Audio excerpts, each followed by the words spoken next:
And now, the After Party Hangover Tripod Sessions present the Jew of the Week. Ladies and gentlemen, boys and girls, schmucks and menches, but more importantly, pretzels. It is I, one of the three legs of the Tripod Sessions, the podcast you are about to watch, the great Brettzky 99, and I'm here today. Unfortunately, I am not able to be on the tripod today fully. I'm here right now, obviously. I mean, if you're watching this, you know I'm on right now. But, you know, I'm here. I'm in Cape Cod right now. I'm on a little vacation, a little time away ski. And so I figured, you know, talk to one of the other hosts, Mangria Fueled, and we'll get you guys another one. What's the name again? What's the name? Another Jew of the Week. Except Mangria had one in mind for me, but I actually have another one. So we're gonna do two. You're gonna go two for the price of one. It's rare you see a Jew giving out a deal like this. You're gonna get two for the price of one. Two Jews of the Week. The first one is the one that Mangria did not ask me for, but I had to get it off my chest because, you know, Mangria and I have been texting on and off, and I've been saying, you know, like, you're not gonna believe the fucking day I had. So I like to fill you guys in on my day, because I would have said this anyway on the tripod. So basically, I got up to Cape Cod on Wednesday. Yes, Wednesday. And so one of the weird things about Massachusetts is that some hotels, it might be a state law, I'm not 100% sure, but at least a lot of hotels will make you be 21 to rent a room because of liability reasons like that. And I'm not 21, as you can tell by the fact that I've said multiple times I'm not allowed to drink on this podcast. But I'm not 21, but we found one hotel. They found one hotel that did not have anything on the website. I called multiple times to make sure I booked it, or I pre-booked it and everything like that. And I get up here on Wednesday. Keep in mind, I'm gonna be here for the entire weekend. And I get up here, and the guy says, "Show me your ID, your credit card, whatever." Yeah, I give him my ID. He says, "Oh, you're 19." I'm like, "Yeah, I'm 19." Like, we cleared this up. He goes, "Oh, I'm sorry, I can't give you a room unless you're 21." And I'm sitting there like, I am 6 hours away from home, stranded in fucking Cape Cod. Most of the other hotels I've even looked into were all 21 and older. This one didn't have it on the website. So I call my parents, like, "Hey, what the fuck do I do?" My dad calls the hotel, the front office, to see what we can go on. And I hear him on the conversation, on the phone. My mom holds the phone up. He's having a normal conversation. And all of a sudden, I just hear, "Go fuck yourself," and like hang up. I'm like, oh, that didn't go well. The guy walks out, because it's a motel type of thing. The guy walks out of the front office where I'm standing in the parking lot on the phone. After a 6-hour drive, I'm exhausted. I just want to collapse into bed. And he goes, "Get off my property." I'm like, "What?" He goes, he got so mad that I was mad at him, my dad was mad at him, my mom was mad at him, that he was stranding me. He kicked me off the fucking property. He called me racist too, even though none of us said anything about race. We called him racist things. None of us did that. So if you're ever going to Cape Cod, you want to stay somewhere in the West Yarmouth area, make sure that if you're going to look into the Howard Johnson by Wyndham in West Yarmouth, Cape Cod, make sure you tell them to go fuck themselves and don't stay there. Don't give them your business. So, manager, I hope you're probably not watching, but if you are, go fuck yourself. That's the first Jew of the Week. The second Jew of the Week, there's been a lot of talk online on the Twitter about one Eduardo Guerrero, Eddie Guerrero, one of the greatest of all time. And, you know, obviously, this one douche podcaster is like, "Oh, you know, he's certainly not an A+, you know, looking for fucking clicks and views and retweets and comments, whatever." Mangry wants when you talk about Eddie Guerrero. I mean, I was alive when he was alive, but I wasn't a wrestling fan watching live every week, you know, when Eddie Guerrero was wrestling. And I can only go off of what other people have told me, what I've read online and all the eulogies and stuff like that. But just go back and watch anything that Eddie Guerrero did. Chef's kiss. Anything. Character work, in-ring work, mic work, anything. Just the little things, the subtle things. You could do the high-flying stuff, but he didn't always do the high-flying stuff, because he didn't have to do the high-flying stuff. He did everything. He could do it all. And in my mind, that makes him an A+ player. And obviously you want to talk about how he passed away and where could he be now. I feel like if, you know, obviously all that stuff didn't happen, he would probably still be I'd say he'd still be in business, maybe a manager, maybe GM kind of role. Imagine him as GM of Monday Night Raw instead of fucking Brad Maddox. Like, I think that would have been great. I think you could be, maybe he comes out, like, yeah, they kind of like a similar kind of thing to the, you know, maybe I think the Guerrero family, the Guerrero estate or something like that. And they have all this kind of stuff. I think that could have been great. I think that he would have. I think that if he hadn't had those issues with painkillers beforehand and just any of the other stuff that haunted him, I feel like he could have been multiple time. Actually, no, I can't say he'd been multiple time world champion because all the reports were that he didn't enjoy the pressure and the responsibility that came with that. But I think he still would have been a Hall of Famer, and we would be talking even more highly. And you can make the argument that people pass away and you don't talk about their faults as much. And obviously, for the most part, unless your name is Chris and you're from Canada, in the wrestling business, that happens a lot where people tend to kind of gloss over stuff. But no, I mean, every documentary comes about Eddie Guerrero. Everyone talks about Eddie Guerrero. They always bring up the demons. You always bring up the bad times, the bad things. So Eddie Guerrero is a real one in my book. A-plus player in my book. I do apologize for the kind of random cuts in and out. The Wi-Fi here sucks, and so randomly we'll just stop recording. Yeah, so there's my 2 Jews of the week. Hope you guys enjoyed the rest of the program. There's a lot to talk about with NXT and AEW for the past week. And, Ceizar, do whatever the fuck you're going to do. You're going to be drunk anyways. Probably don't remember this. Mangria, once again, don't hit the music. Please, for my sake, don't hit the music. But if you are so inclined, hit that. You can count me Lazarus. From now on, you can count me Lazarus. From now on, you can count me Lazarus. From a dead man walk. Lazarus. From now on, you can count me Lazarus. From now on, you can count me Lazarus. Welcome to the After Party Hangover, and these are the Tripod Sessions. Today we have with us, of course, Julius Caesar, Big Carpe himself, and Stixy Drip Drip. We got 2/3 of the Fuck It Club here on the tripod this week. Of course, Brettzky with the hot tag to Stixy Drip Drip. Stix, how was your week, my man? It was good, but it just became phenomenal with me being able to join the 2/3 of the tripod. You guys, I've been waiting for this. Let's talk some wrestling. I'm ready to talk some wrestling. And I think old Big Carpe, I think he had a couple of Nacho Belgrandes ready to talk about AEW in a little bit. Is that correct, my man? Yeah, fuck Cody. He won't even be on the card this week. No, wait, did he get beat up this week or was that last week? I don't even care. Yeah, he got beat up this week. Yeah, fuck Cody, because I already see the writing on the wall, and I'll get to that when I get to it. But hold on a second. Shout out to Gravy Ass Juice. You know how we roll here. We always give props. And there we go. So I'm good to go. Fuck It Club here in 2/3 strength. But Drink let's it jump in, man. in. Drink it in. It's Wednesday night, and you know what that means. Yet another AEW fucking TV special. They can't get enough of them. This week, it's Fight for the Fallen. We get a special cowboy video for Hangman and the Dark Order. And then we get a pretty awesome entrance. It's Hangman and the Dark Order versus the Elite Squad. Shout out to Space Jam, I guess. This is a 10-man tag. I know. Good thing you're sitting down. It's a multi-man tag match in the AEW. Who would have thought? Who would have thought? Y'all ready for this? Donnybrook breaks out. Super Elite run like scalded dogs. Reynolds superplexes forehead Jackson onto everyone in match on outside. It was pretty incredible teamwork as expected. All these guys know each other, and we know what to see from them. Alex Reynolds eliminated by Doc Gallows and a handful of tights. Evil Uno eliminates Carl Anderson. Johnny Hungy chants. We get the commercial picture-in-picture. Crane kick by Johnny Hungy to Matt Jackson. Matt with the back rake to Stu. Don't call me Dick Grayson. Stu with the 450 to Doc Gallows gets a 2.5. JR still suspects that Ref Knox is on the Elite's payroll. Stu corkscrew moonsaults on the Elite on the outside. Stu Grayson and Doc Gallows get a double countout.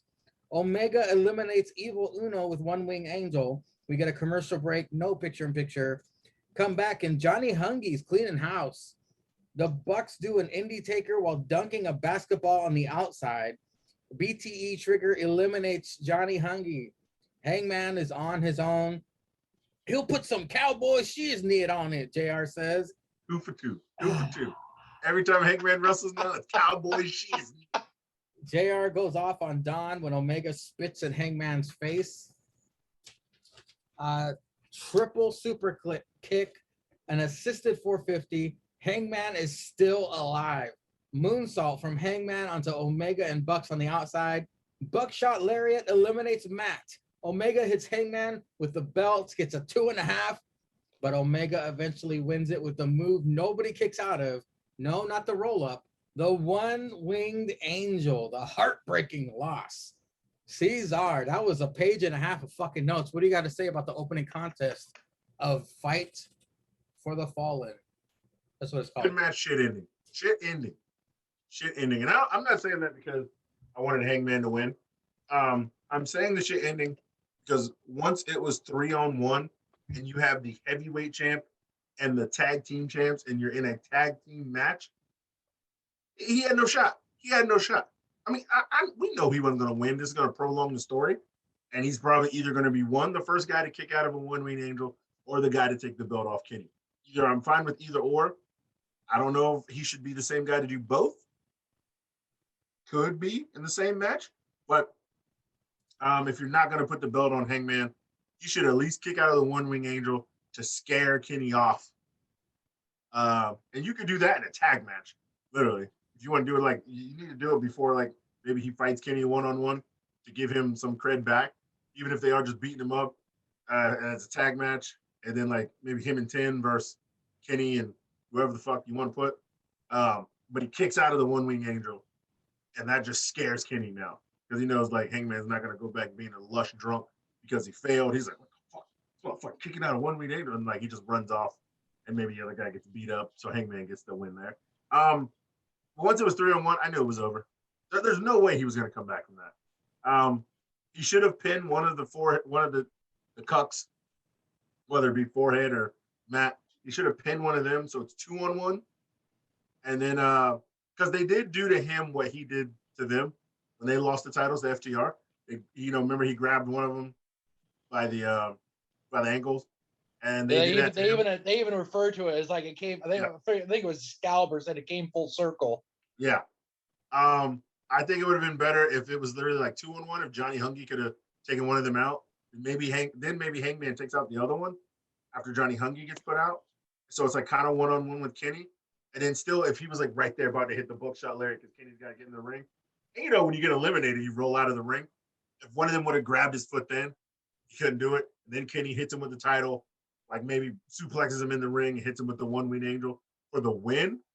I think that ending would have been better than what we got. Like, I'm fine with him losing because he was always, scared and he can't think he's good enough. And obviously Dark Order is going to build him up. But I would have liked a closer ending instead of like a 3-on-1. 3-on-1 says that just means like they had no shot. They got smoked at the end. And you need to give the Dark Order their talent. Like, they took them off BTE apparently. I haven't watched BTE in a couple of weeks, but apparently they took them off BTE, trying to get some heat back for them. Because, people just love to see stupid shit. And so they're fucking with them that way, behind the scenes, as well as in the ring. It should have been closer than what it was. That's my only complaint about the match. Well, Stixadam, I've heard some rumors that it's not going to be Hangman facing Kenny at All Out. It might be a certain somebody from Chicago, but I digress. Also, shout out to Stix, drinking your brew, buddy. What'd you think of the opening contest of Fight for the Fallen? It was okay. I mean, I think there's going to be a theme and throughout a lot of the AEW things. There were some botches, like when Stu Grayson went flying and took out the crowd. He basically sliced through all of them, and it looked like he might have banged the back of his fucking head. I'm assuming that the whole count out thing, because you saw Johnny Hungy like just make a beeline to go over to him, and basically was like pretty much seeing if he was still alive, and if he was he on planet Earth or was he on fucking Pluto? Which was on Pluto for real with Future. So that's why I was assuming probably led to the double count out because maybe he wasn't fully there, but still he was still when they showed him in the crowd and stuff like that, he looked like he was still kind of functional, but must not have been functional enough to possibly finish the match. So I don't know if that how much that changed the flow of the match, how much it changed the plans or anything like that. Like Ceizar said, I would have liked to seen it at least be 3-on-2, then make it 2-on-2, and then like some fuck shit reason for Silva to get pinned and then eliminated, and then maybe do a 2-on-1, because I had a feeling going in that it was probably going to be the Elite winning going forward to kind of keep going this forward. Even though I would have liked to seen going forward that Hangman and then like two guys from the Dark Order have like title shots, but not give it to them like right away. Just kind of be one of those things where you keep it in the back pocket to pull out maybe like a month, 2 months on down the road where you're like, oh shit, I forgot about that, to kind of, quote unquote, further the storytelling, long-term storytelling with this. But it was an okay match to start off with. There were some mess ups and typical AEW. Up next, Marvez with Pac. No Lucha Bros. Chavo and Andrade interrupt. Chavo said his people will take care of it. Taz introduces Absolute Ricky Starks. New FTW champ. Band surrounds the ring and plays Ricky to the ring. Hook with them as well. P2H came out. Oh, P2H is out recruiting, apparently. Ricky cuts a promo on Cage. You can't hear me because you're inbred, Ricky says to the crowd, because the crowd was chanting, we can't hear you. Brian Cage comes out and murders the band. That bass drum has a family, JR says. Hiro Tanahashi wants the IWGP US Championship. Stix, what did you think of the Marvez interview with Pac with Chavo and Andrade? No subtitles interrupting. I thought it was kind of funny how I think it was Chavo says, well, how come you didn't set up transportation service to get the Lucha Brothers here? It's like, well, who thinks of that? If you're in a faction, it's like, I mean, it's not like when me and Andy come to the crowd, we don't come to the arena. We don't expect Ceizar to roll out the gold carpet in a limo service for us to show up there. Fuck, we're setting up our own goddamn Uber services to get to the fucking arena, man. But it was the bar anyway. Wait, you guys don't carpool in his Impala? No. Usually we're taking a party bus when I come to the arena. Yeah, usually we're on the party bus with some street creatures on the way to the arena. Yeah. But it must be rocking from city to city. You goddamn right. But it was nice to actually have an Andrade promotion without subtitles. So it was kind of neat. It furthers the feud going forward.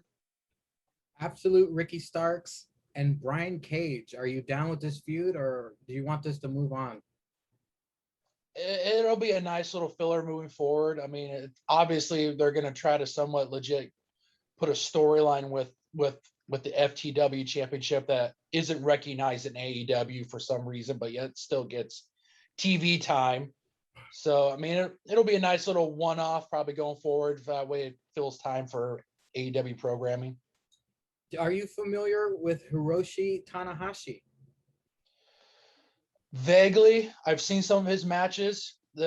He's not that bad. I mean, obviously, I don't know what New Japan has going forward. I mean, obviously, Mox was going to lose it because he's going to be on maternity leave a little bit longer. And Lance Archer's he's a pretty good guy to have carry it going forward. I don't know if they'll have him drop it to be able to keep it over there, or if the end game is maybe Mox coming back over to get it, or if he regains it. But I think it'll be a pretty good match going forward with him and Archer. Ceizar, Marvez with Pac, Chavo and Andrade interrupt. Yeah, they canceled some Ubers, our car service, and they pulled up a limo. Fuck this cracker pay for a limo. He got pesos. Limo's got to be like 10 million pesos.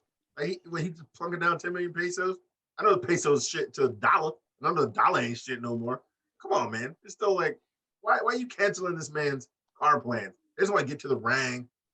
Ray Phoenix wants to break his neck doing some flippy shit, and Pinto wants to have that crack in a hat say, Pinto says, and pop off and some shit. Yeah, where was that cracker? Is he with Pinto in them, or did he have his own car service to the arena? I want to know that. Going to the previous match, we all know Kenny is Canadian, and this asshole says, "And the champ, hailing from North Carolina." Nigga, I've heard you for 87 weeks say this bitch is from Winnipeg, Ontario.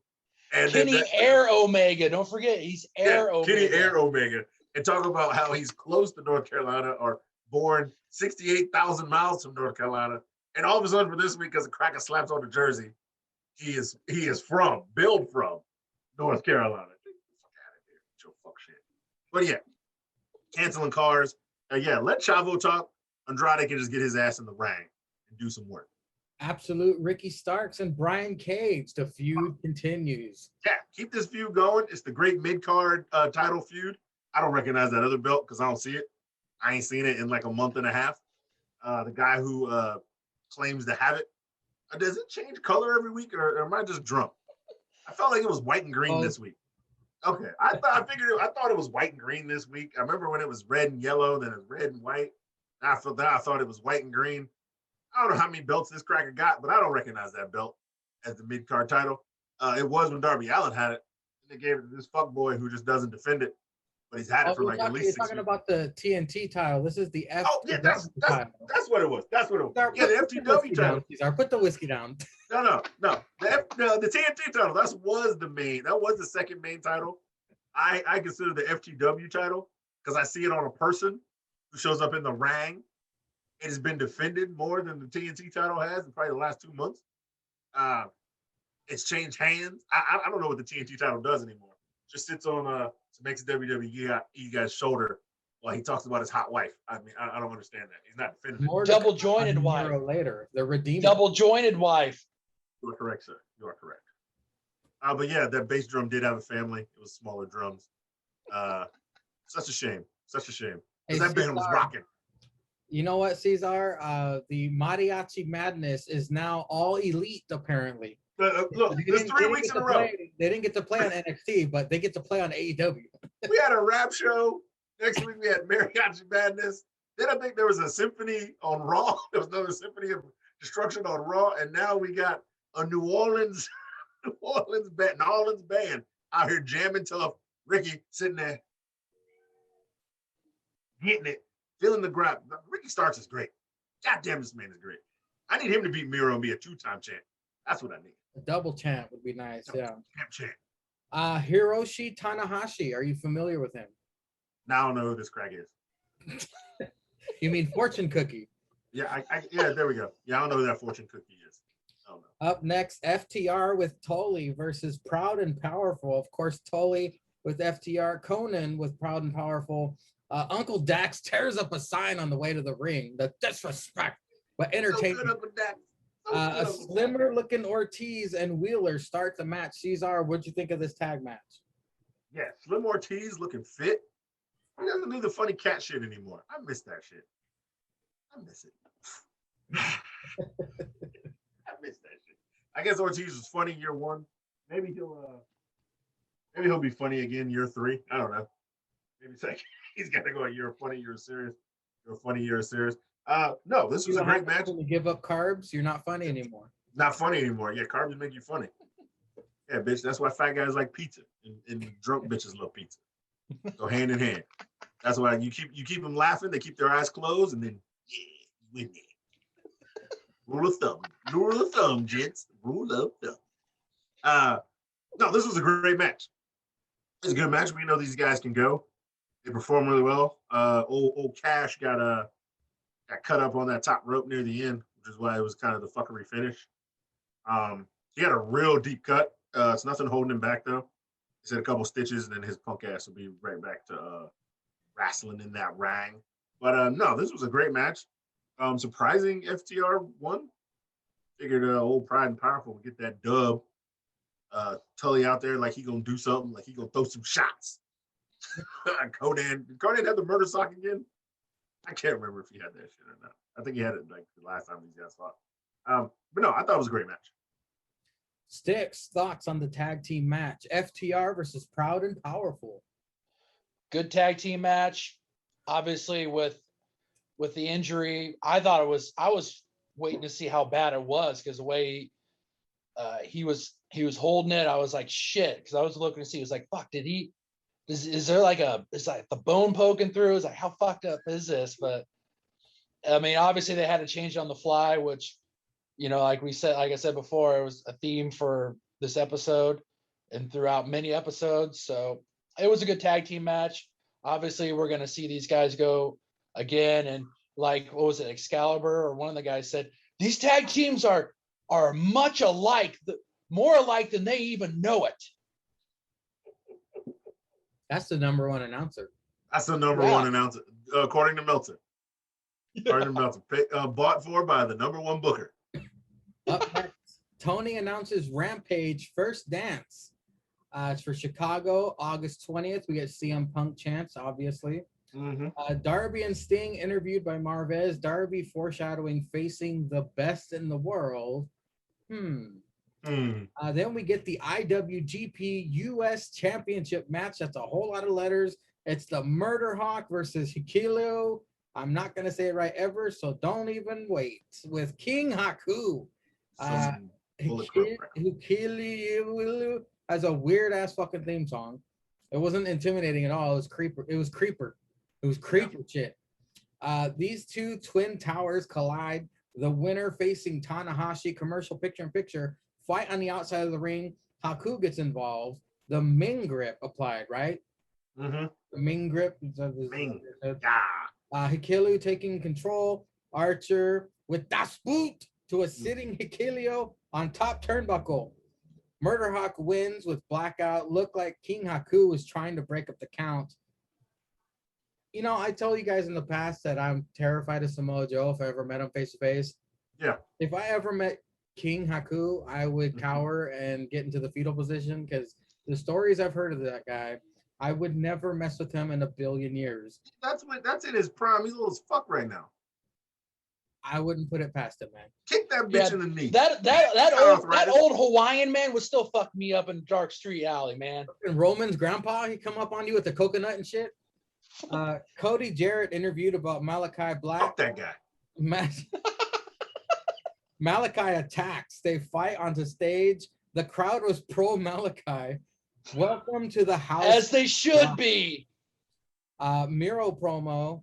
Lee Johnson match. That's all I wrote because that was the belt that keeps changing colors with his mood. The Redeemer will face Lee Johnson next week. Stix. Rampage. Are you watching it? I'll probably throw it on the DVR. Yeah, I mean, if there's one thing I watch consistently throughout the whole entirety of my life, it'll be wrestling. So yeah, it'll probably be a good.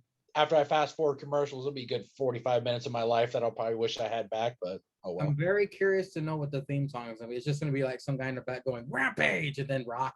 And then if the theme song doesn't end or start, if it doesn't end or start with Rampage, I'm out. And it needs to be like Rampage, crack a shit, or it needs to end that way, right? Right before they pop off the fireworks, Rampage, and the thing needs to go. Darby and Sting foreshadowing facing the best in the world. Stix. You think we're gonna see it?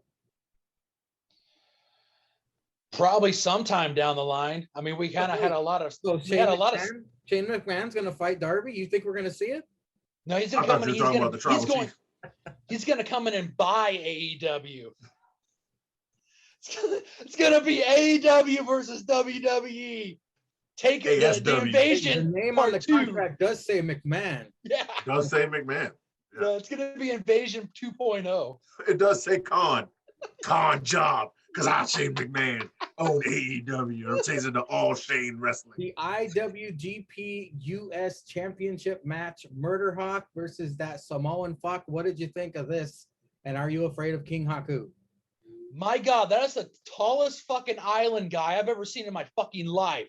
Dear God, Jesus, I was like, how's this guy not playing in the fucking NBA?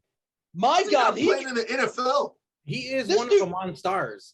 This dude could make more money in the NBA, NFL. Fuck, he could be making more money sitting on the fucking bench of every one of those than he is in AEW and wrestling, and probably get more goddamn camera time and more poontang. Yeah, no shit. I don't know. All Japan people are short. Them Japan girls probably want to ride a nice tall stick of meat. Well, no shit. There's a reason why Americans are fucking worshipped over there. You go over there, all the fucking Japanese women are fucking wanting orgy parties over there with us. Well, his dick is probably as tall as Kyrie Sane. At least. At least. Yeah. And thicker. Shorter than Batista's probably though. Yeah. I don't think anybody can measure to Batista's. But it was a good match. I like how they're bringing New Japan people over to the United States to get more eyeballs on them, because I think from what I've heard, I think New Japan is trying to get over here and maybe start doing some TVs. There's a gym in California, I think. I want to say, I know there's a dojo, gym over, sorry. Yeah, there's a dojo in California. And I've heard rumors that Tama Tonga wants to get one down there in Florida, close to where he's at too. So that'll be huge. That'll actually be pretty big, legit rivals for both AEW and WWE if New Japan makes it over here. So it was a good match. I mean, obviously Archer won. Going forward, we're gonna get him and Tanahashi over in New Japan. So that'll be interesting to see if that'll be on AEW programming or if that will be over in New Japan television. But it was a good match. They get aired on Rampage or something. Possibly, yeah. And then Sheamus is gonna win it off of Tanahashi. No. Up next was the Cody Jarrett Malachi Black segment. Man, they show this motherfucker sitting back. You damn well know he ain't sitting backstage fucking producing. They were like, hey, Cody, we need you to film a segment. Oh, shit. I got to get my fucking suit. I got to get my all-white, godly-looking suit on. And have me sit over here next to fucking, what was it, Jerry Lynn? I mean, sit next to him over here. Yeah, and Tony Skeets, make it look like I'm actually doing stuff. Fuck, man. He got out of his goddamn fucking locker room helping Brandy breastfeed that goddamn baby they just had. And he's like, oh, I got to go cut a promo. Cut a 5-star promo that Dave Meltzer's going to fucking skeet in his pants in over. Man, Malachi Black Aleister Black, he should beat this guy. Cody does not need to fucking win this. Even though he's going to, he does not need to win this. This guy, his whole fucking thing was, I'm going to come help. I'm going to help put talent over. Fuck, man. You've been fucking stopping all momentum that talent that you could have elevate. You've stopped all momentum with that when you've wrestled these guys. So, man, fuck this guy. I hope Malachi Black fucks him up. I hope he kicks his fucking head off in the fucking skyboxes when they wrestle. Are you excited for the Miro versus Lee Johnson match for the TNT Championship next week? Fuck, I'm more interested to see what color the goddamn belt's going to be next week. I mean, shit, does that after he's done banging his double jointed wife, does the sweat, does that change the fucking colors, or is it like a mood ring belt like you guys had said? Fuck, man. This will be like Ceizar said, this will be the first time in 2 months this belt's fucking was seen on TV. I mean, fuck, it's sad that Darby defended this title more than fucking Miro had. You did this shit, you had him fucking win it, and now this thing doesn't even get seen. Fuck, if they sell that thing to fans, the fans having those titles in the crowd will get more TV time than the national title will. Fuck. It changes colors when he skeets on it. He learned from Paige's boyfriend. I figured it was either that or from when fucking Lana comes and it fucking juices on that, changes the colors on it. Shit. Squirts on it. Yeah. Nail trails on it. Ceizar, you watching Rampage? It's an hour. So I can watch. If it was 2 hours, I'd tell you hell no. It's an hour, so I will make time. Give it a moment. I gotta watch the first episode, see how much I hate it. And plus, you got Daniel Bryan and CM Punk debut. I don't give a shit about CM Punk. That faggot can eat a dick too. Yeah, I don't really care about CM Punk. I always thought he was overrated, even back in the day. I mean, the only reason he got famous for crying about his job. I crack a set on the fucking top of the ramp and cried. Ceizar, it's called the pipe bomb. Get it right, Ceizar. He pipe bombing on what? He told you what, behind the scenes? Like those smart marks don't know. We had the fucking internet, bitch. I knew when you knew. I was there. I seen your crack ass crying about some fuck shit. And all of a sudden they give you a 437-day reign or some fuckery, And you shut the fuck up, didn't you? Yeah, you did shut the fuck up during your 438. I don't even know what number it was. That's why I'm making up numbers. Day rank. You shut the fuck up like a good little crocodile in line because you got what you wanted. So you bitches them, then complain like some fucking Karen. And then when they serviced you, you shut the fuck up. So shut the fuck up. Nobody cares. So I'm guessing you're not excited for Darby versus Punk? No, because they're going to feed Darby to him. Darby finally gets some wins. He finally gets his respect. He finally beats this bitch Cody Jarrett. Probably one of the only 3 people in that company to pin Cody Jarrett. Fucking one of them's gone. R.I.P. nigga. R.I.P. No, this sauce for you. Darby, there's only two motherfuckers alive besides Darby that got him on the belt. And then what's he doing? And then he's gonna beat CM Punk. He's gonna lose to CM Punk as soon as he shows up. And CM Punk gets his first win. If he was fighting Cody, he would lose. CM Punk is going to defeat Darby Allin and then bitch slap Sting and then walk out. How long do you think it is before CM Punk starts bitching about AEW? As soon as Like, is it like 2 minutes in, or It's As after soon the as he first runs match. into It's Colt after the Cabana. first match. As soon as he gets into the backstage, he's gonna somehow, because he's gonna show up on Rampage and be like, "This sucks," and he's gonna get on Instagram or he's gonna go on BTE and he's gonna drop a fight bomb and complain. He's like, these motherfuckers, man. And plus Colt Cabana, that motherfucker. No, what did you think of the IWGP US Championship match? I thought it was a decent match. Yeah, those are 2 big guys, man. What was 6'10" and 7 feet? Both like 300 pounds, all muscle, just tearing up in the ring. I was wondering where Jake the Snake was the whole time. I thought he would just like, walk out later, be all like, oh, and then get all excited because He's in his refractory period, taking a nap in the back. he probably was. they found out they had there was an open bar in the back. Yeah. So yeah, of course. He And then fell off Murdoch ain't beating nobody up anymore. What's this? He beat up a whole person and threw him at Jon Moxley. Now he's not beating up people anymore. He's not hitting people on the way out to the ring.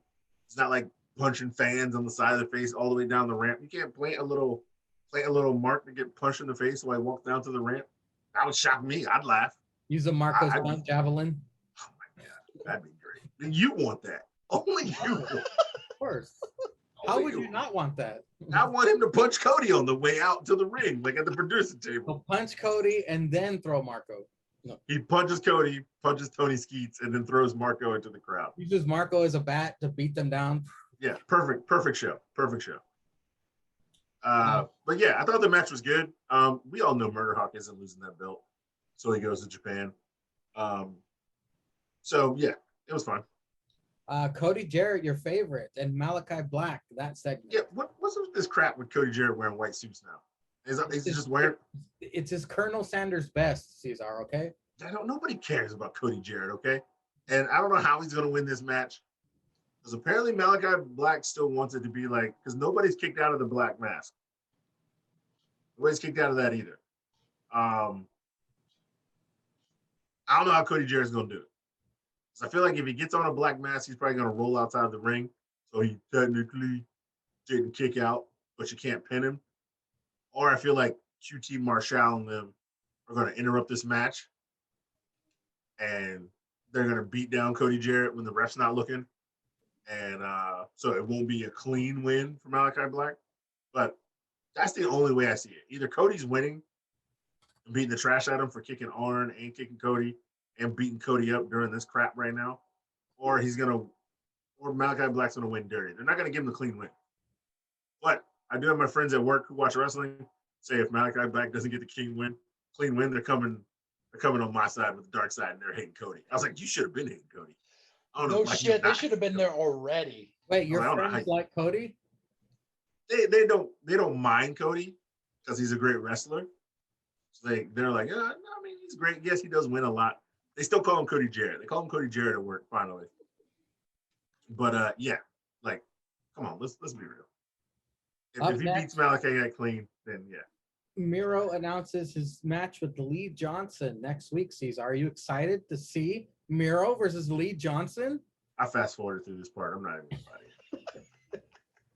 Up next, Private Party with Angelico and Matt Hardy versus the Jurassic Express with Marco Stunt and Christian. He was there, but he wasn't like wrestling. QT Marshall will apologize next week, they said on commentary. Wow, that was really important. Thanks, Tony. Hardy interferes. Christian and Marco chase him away. Marco loses a shoe. Luchasaurus German suplexes all 3 men at once. Christian gets the pinfall. The entrances were longer than the actual match. Blade knucks Christian Cage. Nick Gage video package. This dude looks like a special needs kid who got hit in the face with a shovel. Buffy the Vampire Slayer takes on Thunder Rosa. Thunder Rosa wins. Mox interviewed about Jericho and Gage. Nevermind talks about Tanahashi. Ceizar, your thoughts on the tag team match? The Hardy Family Office versus Jurassic Express and the Captain. I mean the second multi-man tag match of the night? Never been done before. Never been done before. You mean the third overall tag team match of the show? We're not even at the main event.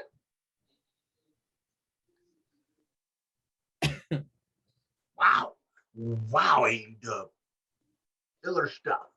But like you said, the entrances of all 6 a-holes, which there are teams that came out 2 at a time, is longer than the match. But I do like how they like to shout out Private Party. Man, we work just like we work at the club. We hosting some of our parties. So we come to the ring in our club gear with our Gucci belts. And don't forget the do-rag, sassafras, wrestling in the do-rag, sassafras. Shiznit. Is Marco, is he trying to choke him with the do-rag? Sassafras. Nobody's got hair like Mark Quinn. I tell you what, oh my God, sassafras. That's all I took away from this match. It's just JR not shutting up for like 4 minutes. 4 minutes JR didn't shut up, and JR entertained me more than that. I don't even know what happened. JR spewing out honky shit, man. JR honkied all over this match. It was great. Like the commentary was like this entertained me. I got my sports and I got my entertainment, and JR gave me 10 out of 10 entertainment. I honestly don't know. I forgot about that triple suplex thing till you said it now. I was like, wait, they're holding each other by each other's belts. So how's he gonna give them over the top? And they all went right. And I was like, that was a dumb spot. I was like, he should have left it at. He should have left it at 2. I feel like he's probably strong enough to reach around and get 2. As soon as like they kept grabbing each other by the belt, I was like, oh, they're just gonna chain German suplex each other, and that's dumb. Why would you grab onto me? Like, if nobody really had the ropes, they were all reaching for the ropes, but nobody had it. I was like, why would you reach onto me? And then he's just gonna do it, and they're all gonna go right. And then they went left. I was like, oh, okay, well, whatever. Yeah, 50-50. Before the main event, Ceizar, give me your 2 cents on Nick Gage. Yeah, this motherfucker is like the most popular kid who had Down syndrome in the class, okay? You still got Down syndrome, buddy. So you're still halfway fucked up. This dude, look at his teeth were all fucked up on the front. I hate to say it. I hate to be this guy. He's the real life Eugene.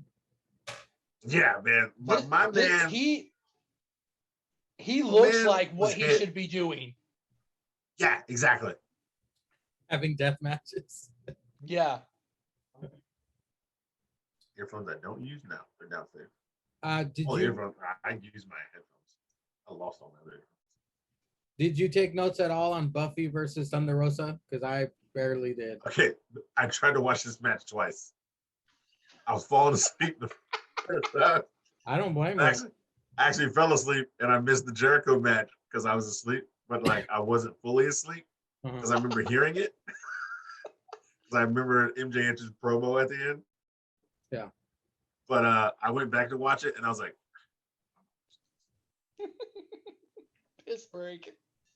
Yeah, I was like, why am I watching this? That's literally what I said. Stix, what were your thoughts on the tag team match with Hardy Family Office versus Jurassic Express and the Captain? The only thing I took away was when Marco Oh, I'll be ran. right. When Marco ran after was Hardy, I think it was Excalibur. They said, "Oh, he lost the shoe," and he was like, "Yeah, Marco still don't know how to tie his laces right." So that made me think of. Well, first I thought of you when Marco came out, but then after that, I was like, "Man, Green ought to be like, man, that's the only good thing this fucking guy brings to this match is that he brings that stupid ass comic relief, and he ran and he was gone. Like I didn't know if Christian was going to come back. I didn't know if it was going to end up becoming like a 3-on-2, Mhm. but it was like you guys said, the entrances took longer. This could have been a match that they could have put on like Dark Elevation, and then to give like a minute summary for when they bring all 6 of these guys on TV next week. Well, do you give a shit at all about Blade versus Christian Cage? I really don't give a shit about Blade, period. I mean, without the Butcher, I mean, I don't get why this guy's even on TV unless it's just to further certain storylines, which is what this was. I mean, with him being part of the Hardy family office, I mean, I can see that it's further in his feud with Matt Hardy, but at some point, I mean, when this is going to get this guy in action in a match that's actually worth a shit or actually care, that's actually it should be focused on. Blade went to apply for AEW. They took a look at him. I don't know. What do you really bring to the table? You don't have that much hair. What do you really bring to the table? Oh, I got my buddy here. I call him the Butcher. Yeah. Keep Keep talking. Well, and I'm married to the bunny. I have a wife. Yeah. Her name is the Bunny. Now we're talking. It's just basically their gimmick, and his wife is basically the reason why he probably got hired. Pretty much. And now he's Jack and Regal's gimmick with the nuts. Yeah.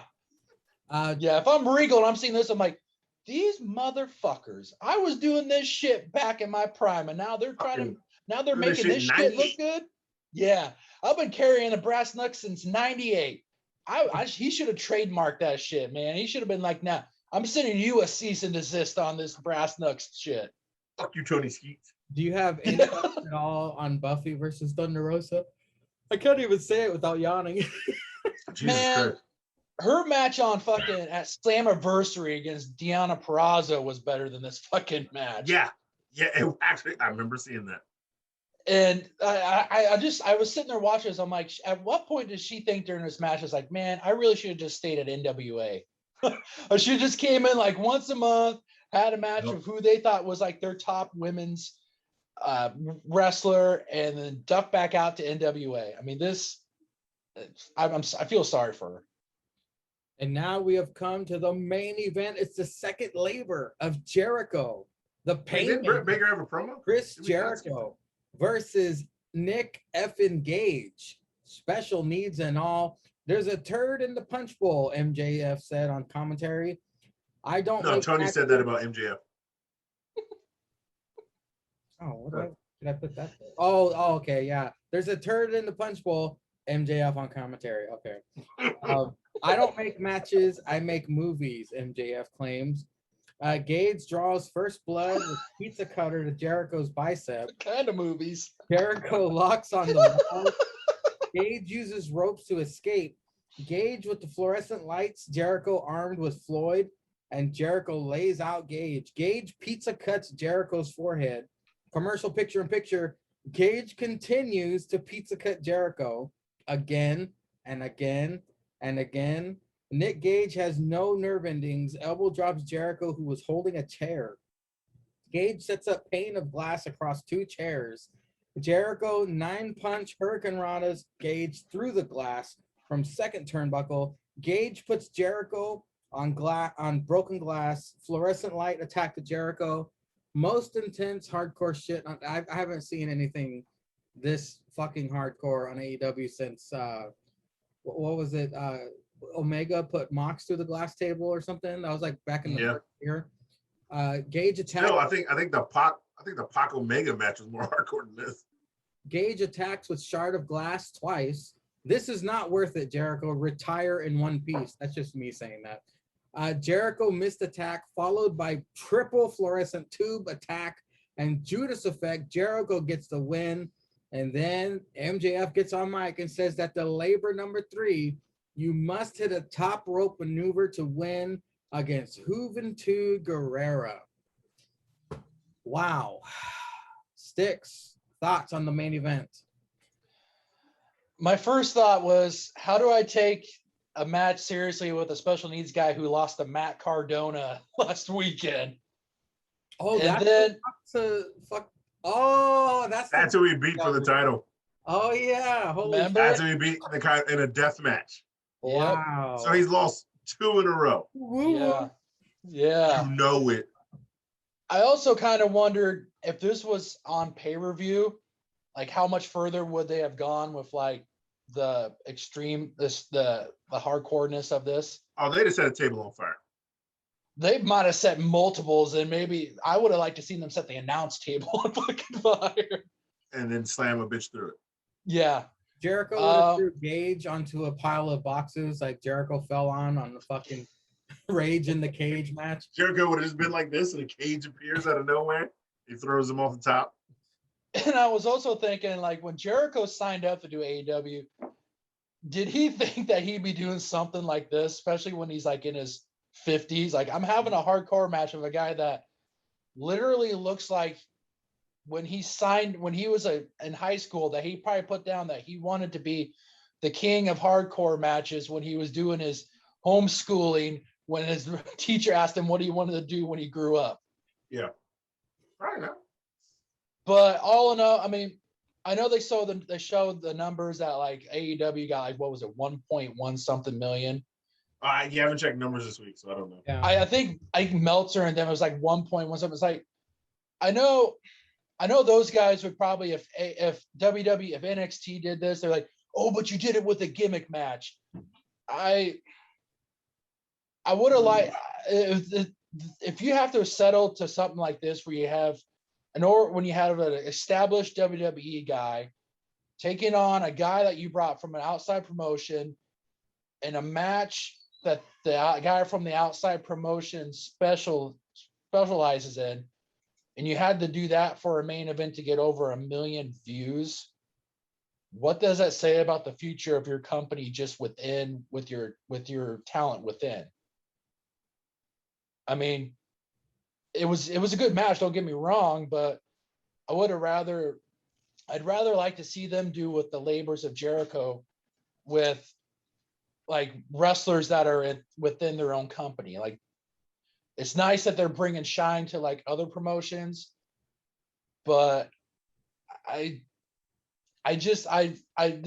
labors of Jericho are going to be just 5 fuck shit matches that we're going to get to the final MJF Jericho match.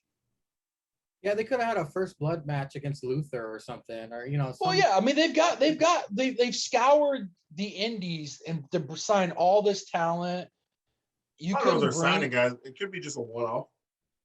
Yeah, I mean it's a one-off. I mean you could have found somebody. I mean you couldn't have anybody backstage in that locker room that's done like hardcore matches, death matches from other promotions. Well, I'm assuming they're going off because Nick Gage. I mean, I don't know. Did you guys watch not Beyond the Mat?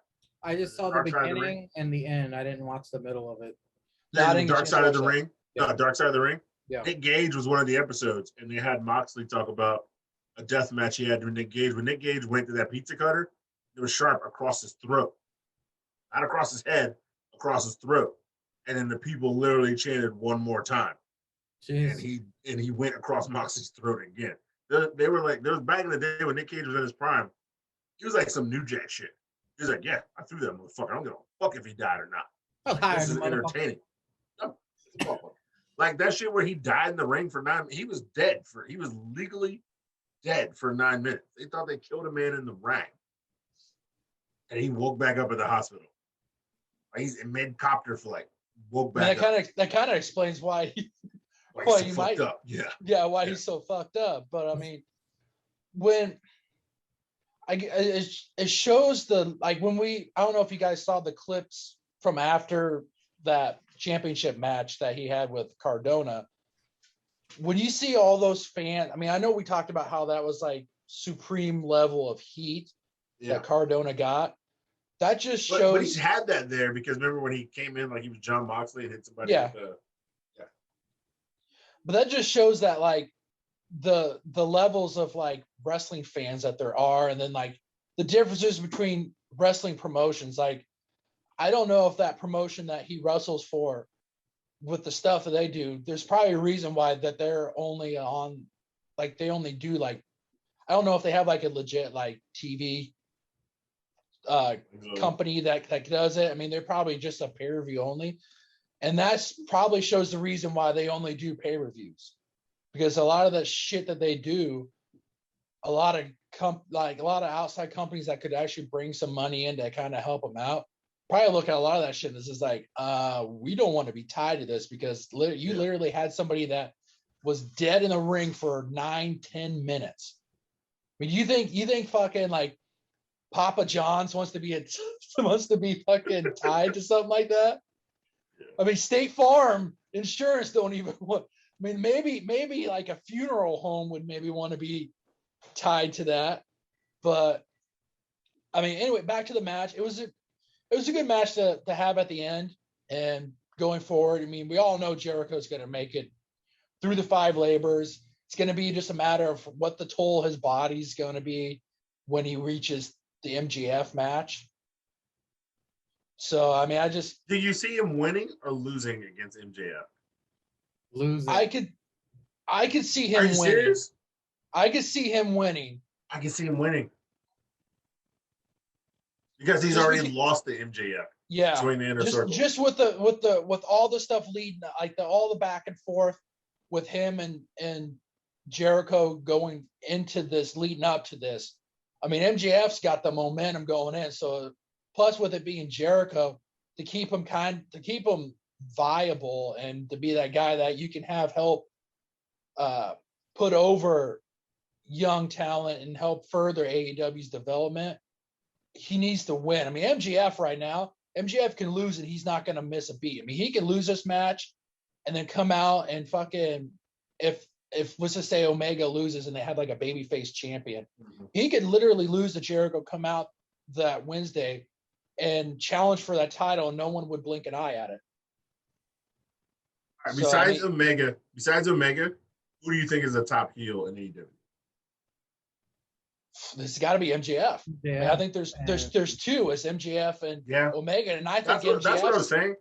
I see Jericho winning because he's faced Jericho. I can see him winning and still MJF not losing his status as like 1A top heel. Because you got to give it to Kenny. Kenny's way more like trying to be comedian top heel. Kenny's the chicken shit heel, while MJF is still like fuck you heel. Yeah, you know what MJF don't hold no punches. He'll literally go for the jugular. You always want to hate MJF while you might be entertained by Kenny, and you know that Kenny. Not to say MJF can't wrestle, but you know Kenny's gonna kill it in a main event, no matter what. It's gonna be good. It's gonna be back and forth. Speaking of main event, Ceizar, let's get your thoughts on this main event. Let's get back on track here. Doesn't Nick Gage look like the after picture of "This Is Your Brain on Drugs"? There it is. That's the bacon commercial. All right. He's the egg after you smash it with the pan. But still, did we skip over the Britt Baker interview?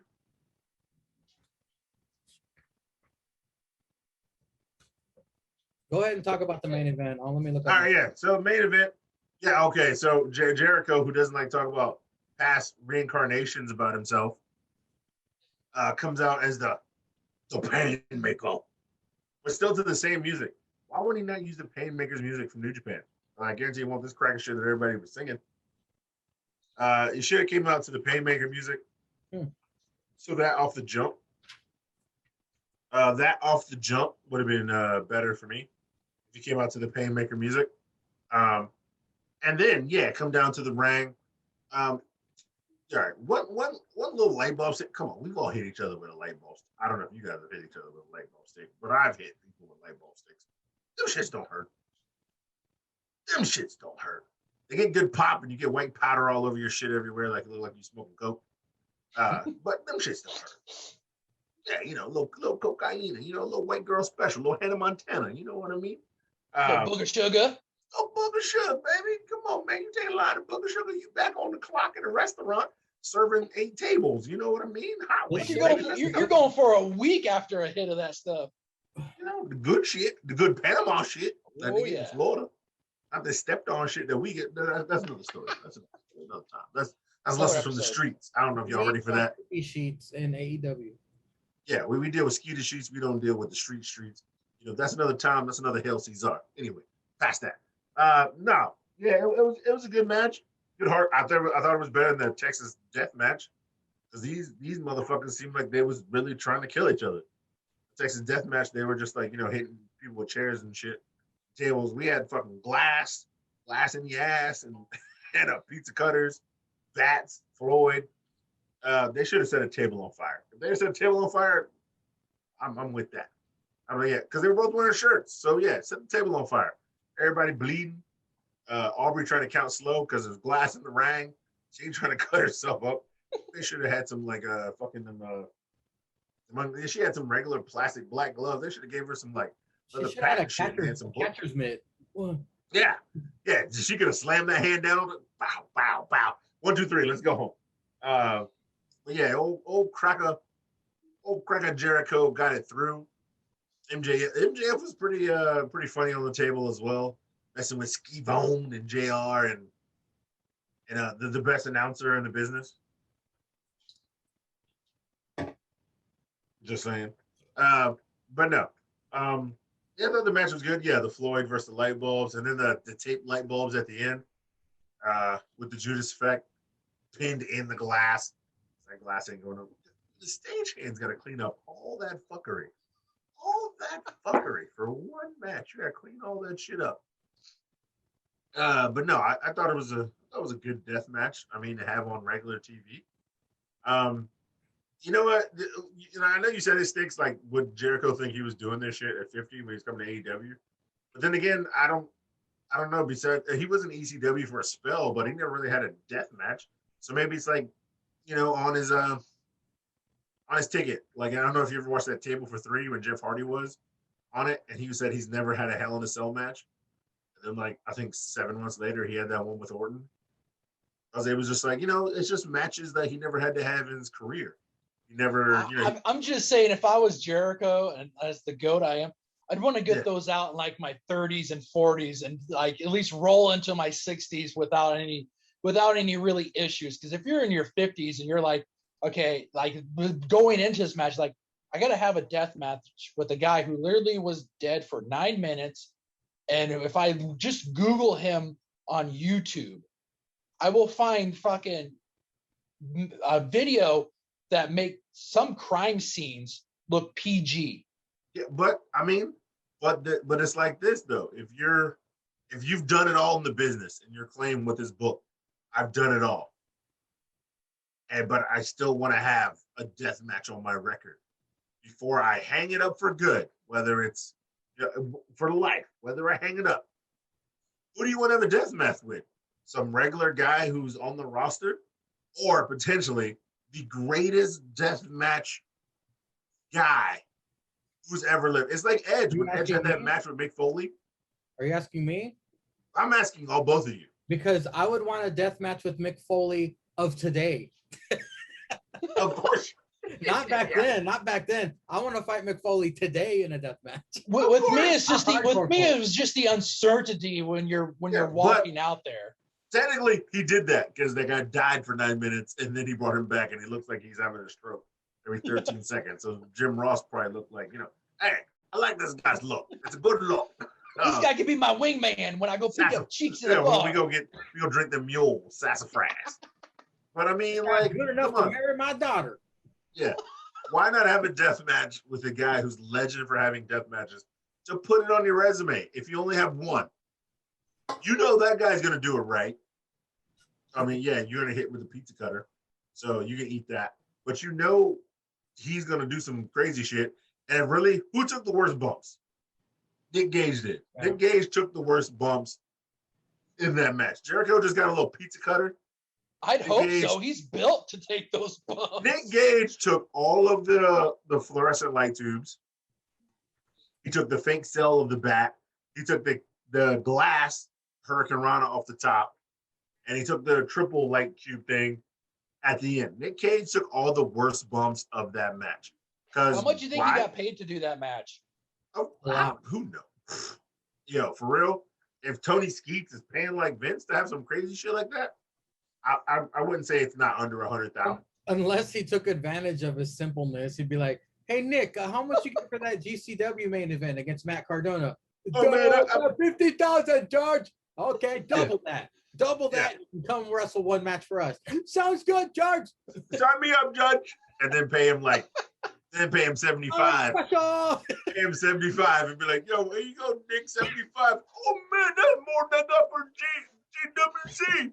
I can buy a lot of lopos. Wow. So yeah. I could buy my sister wife Andreas. Dude, like, I mean, come on, man. Like, if Tony Skeets is really fucking around, that's a 100K match. That's a 100K match. But then again, like you said, Sticks with the views. Think about it. They've had a crazy gimmick match the last 3 weeks. They had a coffin match. They had a Texas death match. Then they had a, like, for real death match. And they keep bringing asshole. Well, even Jericho had a match with chairs, like one of those weeks, with the Texas death match or the coffin match, whatever week that was.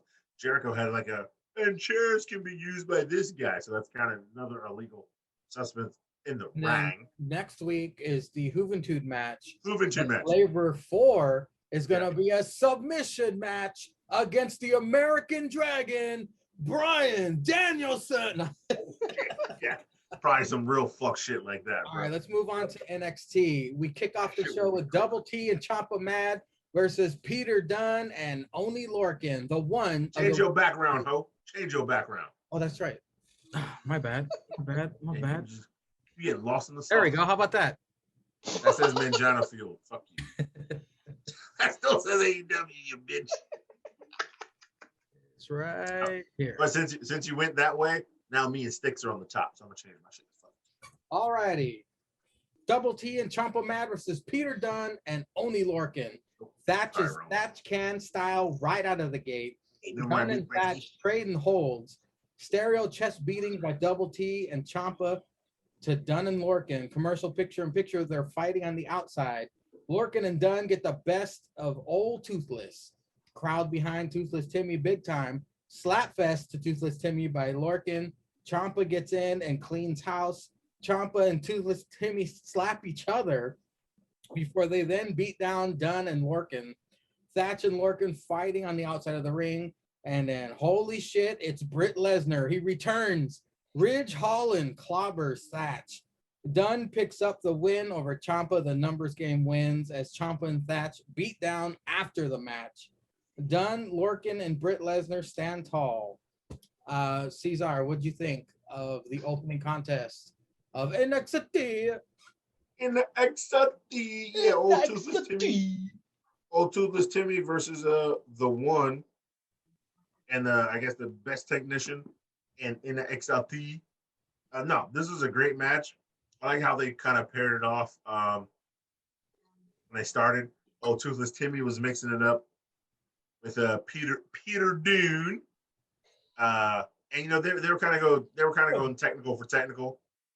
You know, one of them would like put a move on each other, they'd flip it out, put that move, and then right, Thatch can style. You know, and then they had the fingers putting that crack over. Pete Dunne bent all the way over and then came back up. I like the way they paired that off, and then like the one was supposed to be the hard hitters versus Ciampa.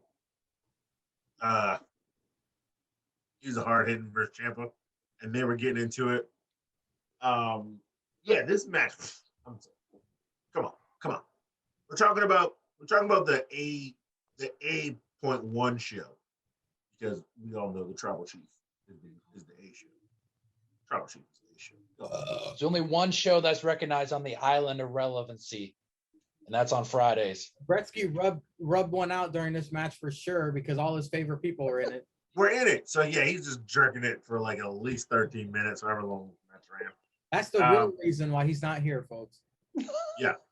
And it was funny because at one point, I can't remember who said it in a promo. I think it was maybe Zack Sabre Jr., but they were talking about how in England, if you wear knee pads, they look at you like a pussy. And the only person wearing knee pads was Ciampa in this match. Because Toothless Timmy doesn't wear knee pads. Peter Dune doesn't wear knee pads. Only Orkin doesn't wear knee pads. Rich Holland doesn't wear knee. Well, he was wearing jeans. Peter Dune has a tattoo on his knee. That's how much of a God damn, that had to fucking hurt. That had to hurt like shit. That's straight bone, baby. Bone. But no, this match was hard hitting. It was great. Them crackers were trading chops. They're trading European uppercuts. Oh, then especially the point where Big Dick Vic chanting, when is Ciampa gonna stop, hitting clotheslines in the fucking corners, bouncing back and forth, and then he tags in Timmy, and then they're both just like switching it up, hitting it. The Marathon Men. After they slap each other. And then they slap each other, get hype, and they throw them crackers outside, and Ciampa sits on before the commercial break, Ciampa, yeah! Toothless Timmy just like, yeah. Look at my 8 teeth. Jar, says I. Jar. Yeah, pirate style for me. Yo. Nah, man, these dudes are great. It was all great. I like how they brought Ridge Holland back. So now when they bring the two, what the fuck is that cracker there? Danny Burch? Huh?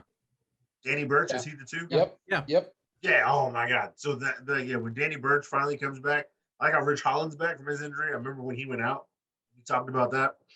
So now when they bring back the two, Danny Burch, these guys are going to be a force to be reckoned with. And I think maybe that's why Pat McAfee and Adam Cole still keep their rivalry on Twitter. Because how great would it be if Danny Burch could come back around 35, around TakeOver 35 coming up, which is on a Sunday after the main shows, SummerSlam.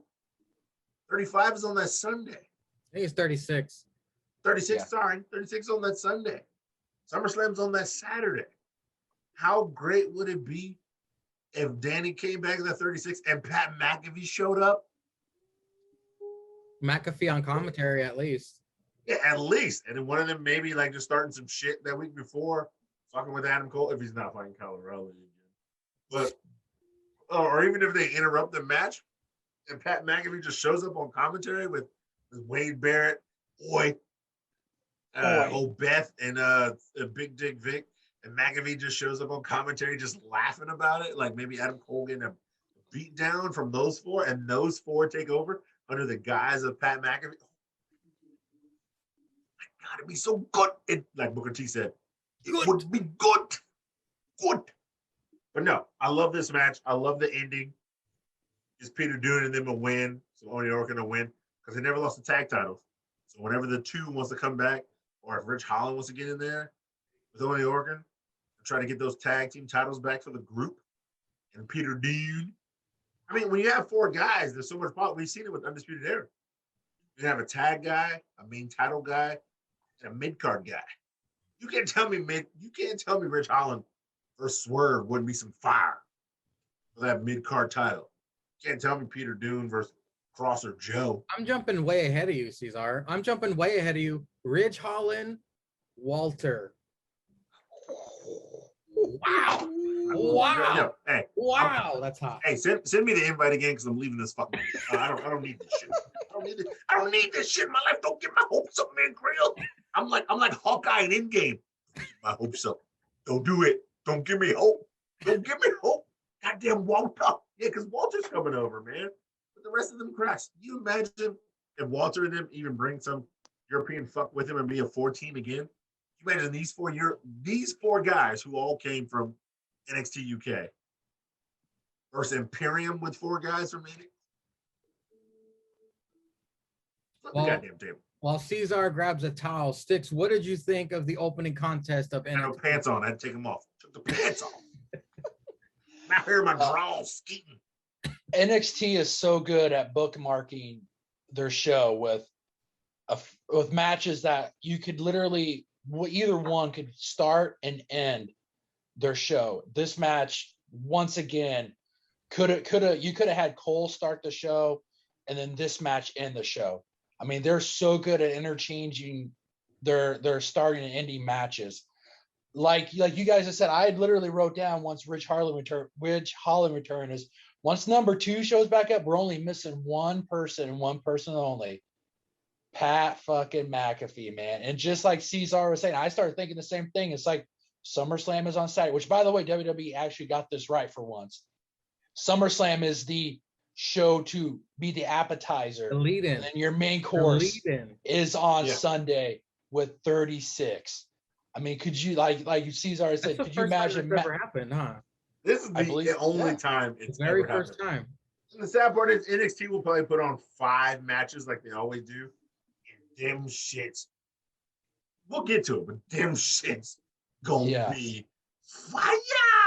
Yeah. Fire. I mean, that weekend is gonna be Tough. fucking awesome. Yeah, it's gonna be rough. But anyway, they could go. So I even wrote down, we're gonna get League of Nations 2.0. I mean, like you guys, we're gonna get the British invasion. No, this will be good. And could you imagine these guys if Legado del Phasm, Brown Order got a 4th member? These guys going against Brown Order. I mean, then you got these guys going against NEC. They're gonna get Dominic. They're gonna get Dominic when Rey Mysterio. I mean, you could do this anyway. You could do these guys, and if these guys versus the Way. I mean, you've got so many faction opportunities within NXT, and like with Imperium, if they were to with Walter coming over, if they get a 4th person, these guys versus Imperium, it's just, oh man, your mind and your mouth waters just thinking of the opportunities and the programs going forward between these guys and other factions. Up next, we get a Carmelo Hayes video package. Then we get Samoa Joe arrived in his Provoke Me shirt, which probably would be a good shirt to watch, to wear around in public. Hit Row promo. They speak in Spanish, smack to Brown Order. Samoa Joe makes his way to the ring, asks Regal to join him in the ring. Regal in ring. Joe quits NXT management and wants Regal to sign Joe back into an active roster competitor and make Cross versus Joe for the NXT Championship at TakeOver 36. Regal says done and done. Everything's done. He has his Regal face on. That's my favorite part of a Regal appearance on NXT is when he has the freaky looking face he has. Regal does it and the crowd goes cuckoo bananas. Finn returned. Joe returned. Is Nakamura next to come back? King Nakamura to come back? Long as he brings Rick Boogs with him. Oh, yeah. Then we get a Josh Briggs video package. Of course, that's the breakout tournament for later. But Stix, what did you think of? Do you have any thoughts on Carmelo Hayes? If I have a feeling this guy's going to win that tournament just from seeing the 2 matches that he's had before this. I mean, obviously with was the chick that's teaming with EO, they showed her and she took some losses, and then now she teamed with EO, she's a tag team champion. So I have a feeling that they're pretty high on Melo, and I wouldn't be surprised if he wins this breakout tournament. He's gonna say Melo is money. No, Samoa Joe and Regal segment. Loved how he said he has a 3-step plan and step by step laid it out. And this match that he's going to have across is going to be violence personified. I mean, these guys are heavy hitters, and I'm hoping that either guy at the end of this match, I'm hoping neither one of them have injuries, but I would not be surprised if either one of these guys come out and they have like an injury. Thoughts on Josh Briggs? It's nice to see that he's going to get a little TV time. I mean, obviously he'll probably have some fixture in NXT, but He's probably one of the top guys at the Performance Center that they're probably like, we'll throw him on TV, get him a little exposure. He can take an L, then he'll come back. He'll go back to the Performance Center and get some more training. They should FedEx his fat ass to NXT UK. Those are my thoughts on Josh Briggs. Ceizar, what are your thoughts on Carmelo Hayes? I already told you this when he was wrestling Adam Cole. You got to call this crack a Thursday because we already have Wednesday. He's in the NECs. He's trying to be some fucking. Jim Christian.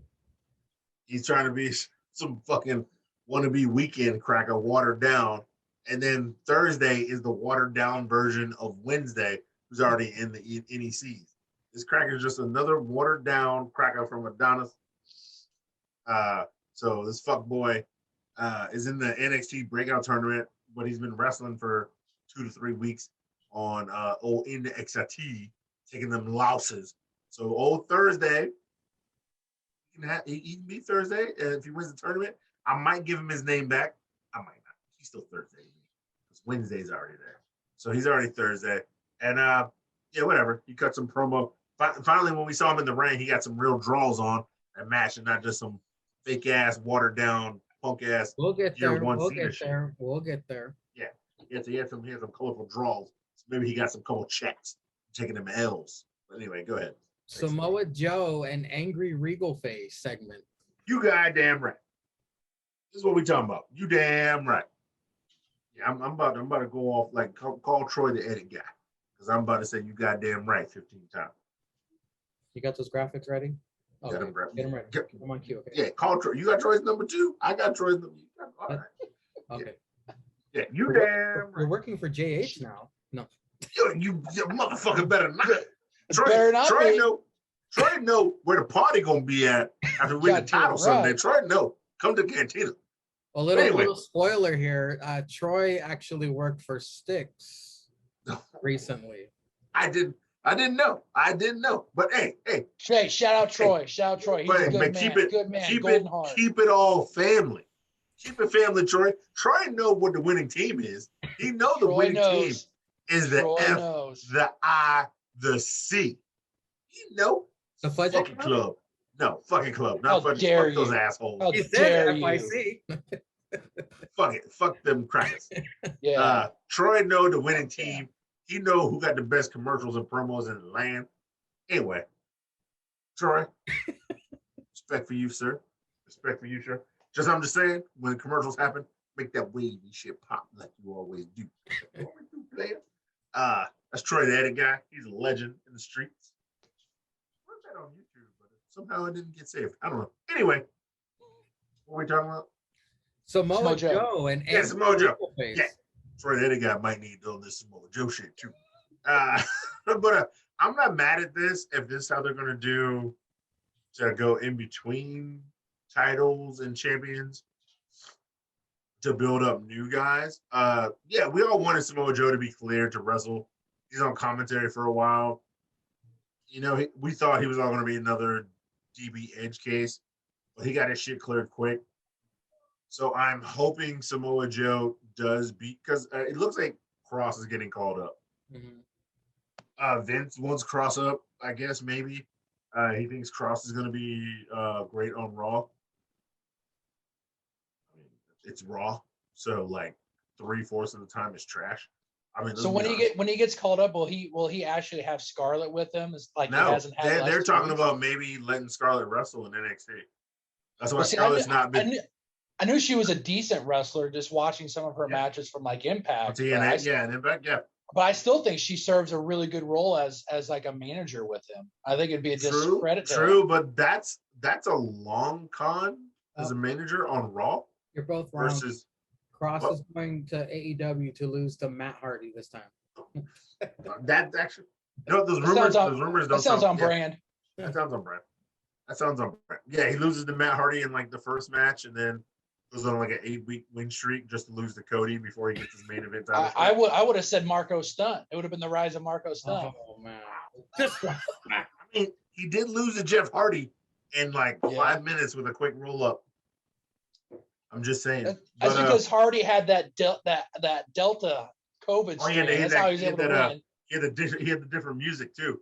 He all juiced up. A little bit of heroin. It threw Cross off, man. It threw him off. Yeah. But no, Samoa Joe and Cross is going to be a barn burner. It's going to be great. It's going to be an awesome main event. I expect nothing less than great. The sad part is with naming that and putting Walter versus Dragunov on the same show.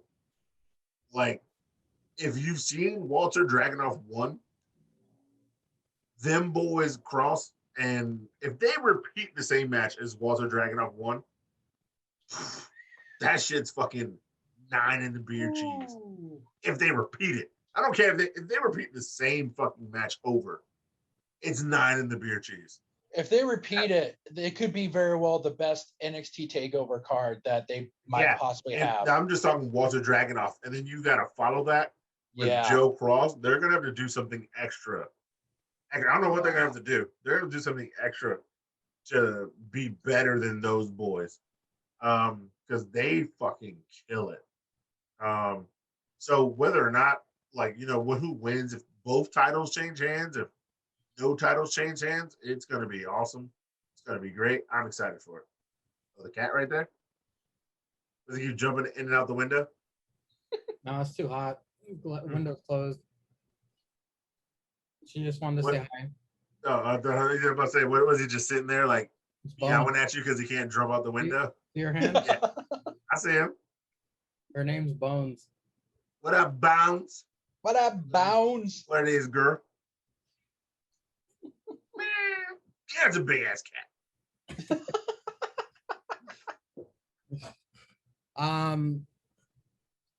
Josh Briggs, thoughts on that big cracker?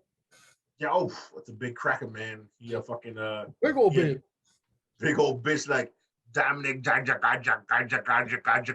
He's a big bitch. Oh man, how the mighty have fallen there. Jesus Christ, that man should have stayed in NXT. How could they fuck? You get a choice. I don't think you get a choice when you're that young in the company. I guess like not. everybody else is going back. I don't think you get a choice when you're that young. No, he's a big, thick looking dude. We're getting to the match later, and but yeah, all right. He talking that trash, talking that yin yang. Up next, we get the first of LA Knight and Grimes golfing segment. Grimes is washing LA Knight's balls for 30 minutes. There's a driver, a sandwich, all kinds of crack of shit. Wager from Grimes distracts LA. He hits the ball into the woods, forces Grimes to fetch it.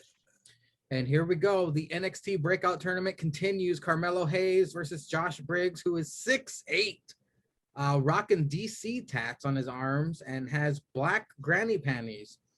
My old crush returns to ref this match. Not a bad match. Carmelo with a mountain to climb here. Springboard leg drop puts all of Carmelo's ass on the back of Josh's head. Commercial break, no picture in picture. Duke Hudson joins commentary and talks smack to Beth. Duke feels sorry for whoever wins because they have to face him. Wade called Duke a miracle. Stix, of course, stood out of his seat and threw his beer at the TV. There's only one fucking miracle. Carmelo right fucking here. Carmelo continuing to impress, bringing the fight to Josh. Carmelo wins with diving leg drop to a kneeling Josh Briggs. Carmelo Hayes advances. Frankie, Robert Stone, and Jesse were interviewed. Caden and Casey interrupt and tell Frankie and Jesse to get to the back of the line. Frankie calls them annoying. We get the second Knight and Grimes golfing segment. Grimes commentates while Knight is trying to golf. Knight hits the ball in the water, tells Grimes to get it. The $1 Million Man pulls up in golf cart and tells Grimes he's better than this. Don't lose. What? Don't lose your pride, kid. Okay, Ceizar, the first of two LA Knight golfing segments with Cameron Grimes. What'd you think of this? We all knew this was going to happen. As soon as I saw that cracker washing balls and LA Knight's going to be like, shh. Why are you yelling? Why you always yelling? I knew this shit was gonna happen. Just saying, washing balls. This is coming off of the missionary segment on SmackDown on Friday. Now we washing balls on Tuesday, and Cameron Grimes like, "What, man? You had me washing your balls for like 30 minutes." We all knew this joke was coming. This is an old Caddyshack old. I don't know if you crackers is old enough to know what that shit is. You young bitches. Brettzky Overrated. wouldn't. Yeah. But yeah, it was funny story. And this motherfucker's hitting orange balls. Who hits orange? Who hits orange? Who hits gold balls? Yeah, who hits gold? Later, we'll get to that. Who hits fucking gold? This cracker's hitting orange. And then, yeah. LA Knight says, hit me the driver. I am the old driver. This motherfucker's not even backed by the clubs. He's in the driver's seat with the wheel. Hey, man, pass me the driver. What you mean? I am your driver. Turning the wheel. A sandwich. He gives him yo, man, yeah, blast it out, baby. Blast it out there. He gives him a sandwich. And finally, he hits the driver. And he's like, hey, man, $5,000 you hitting them trees over there. Come on, baby. Baby. Pulls the cash out of his pocket. These two are gold together. Entertainment-wise, match-wise. Like I remember when Edge and Christian had their own podcast. Edge always used to talk about people you could get in the ring with, and you really wouldn't even have to talk. They knew what you were thinking. Mm-hmm. They knew what you were doing.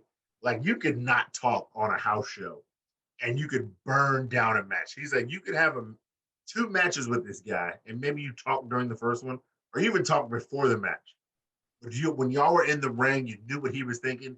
You knew what you were. And Edge always said his was kind of like Eddie Guerrero, and it was Chavo Guerrero. He said those two, when I wrestle them, I can do this with. I feel like LA Knight and Cameron Grimes have that chemistry. I feel like this shit was not written. It wasn't written. They were just like, yo, putting you motherfuckers on a golf course. LA Knight, you're going to be mad whatever Cameron says. He's like, yo, look, whatever. No, just put me on the golf course with Cameron. We're going to figure this shit out. Of course, he's going to say washing the balls. Of course, you're going to be upset about it. And he said, pass me the driver. I am your driver. God damn it, motherfucker. I'm talking about this here.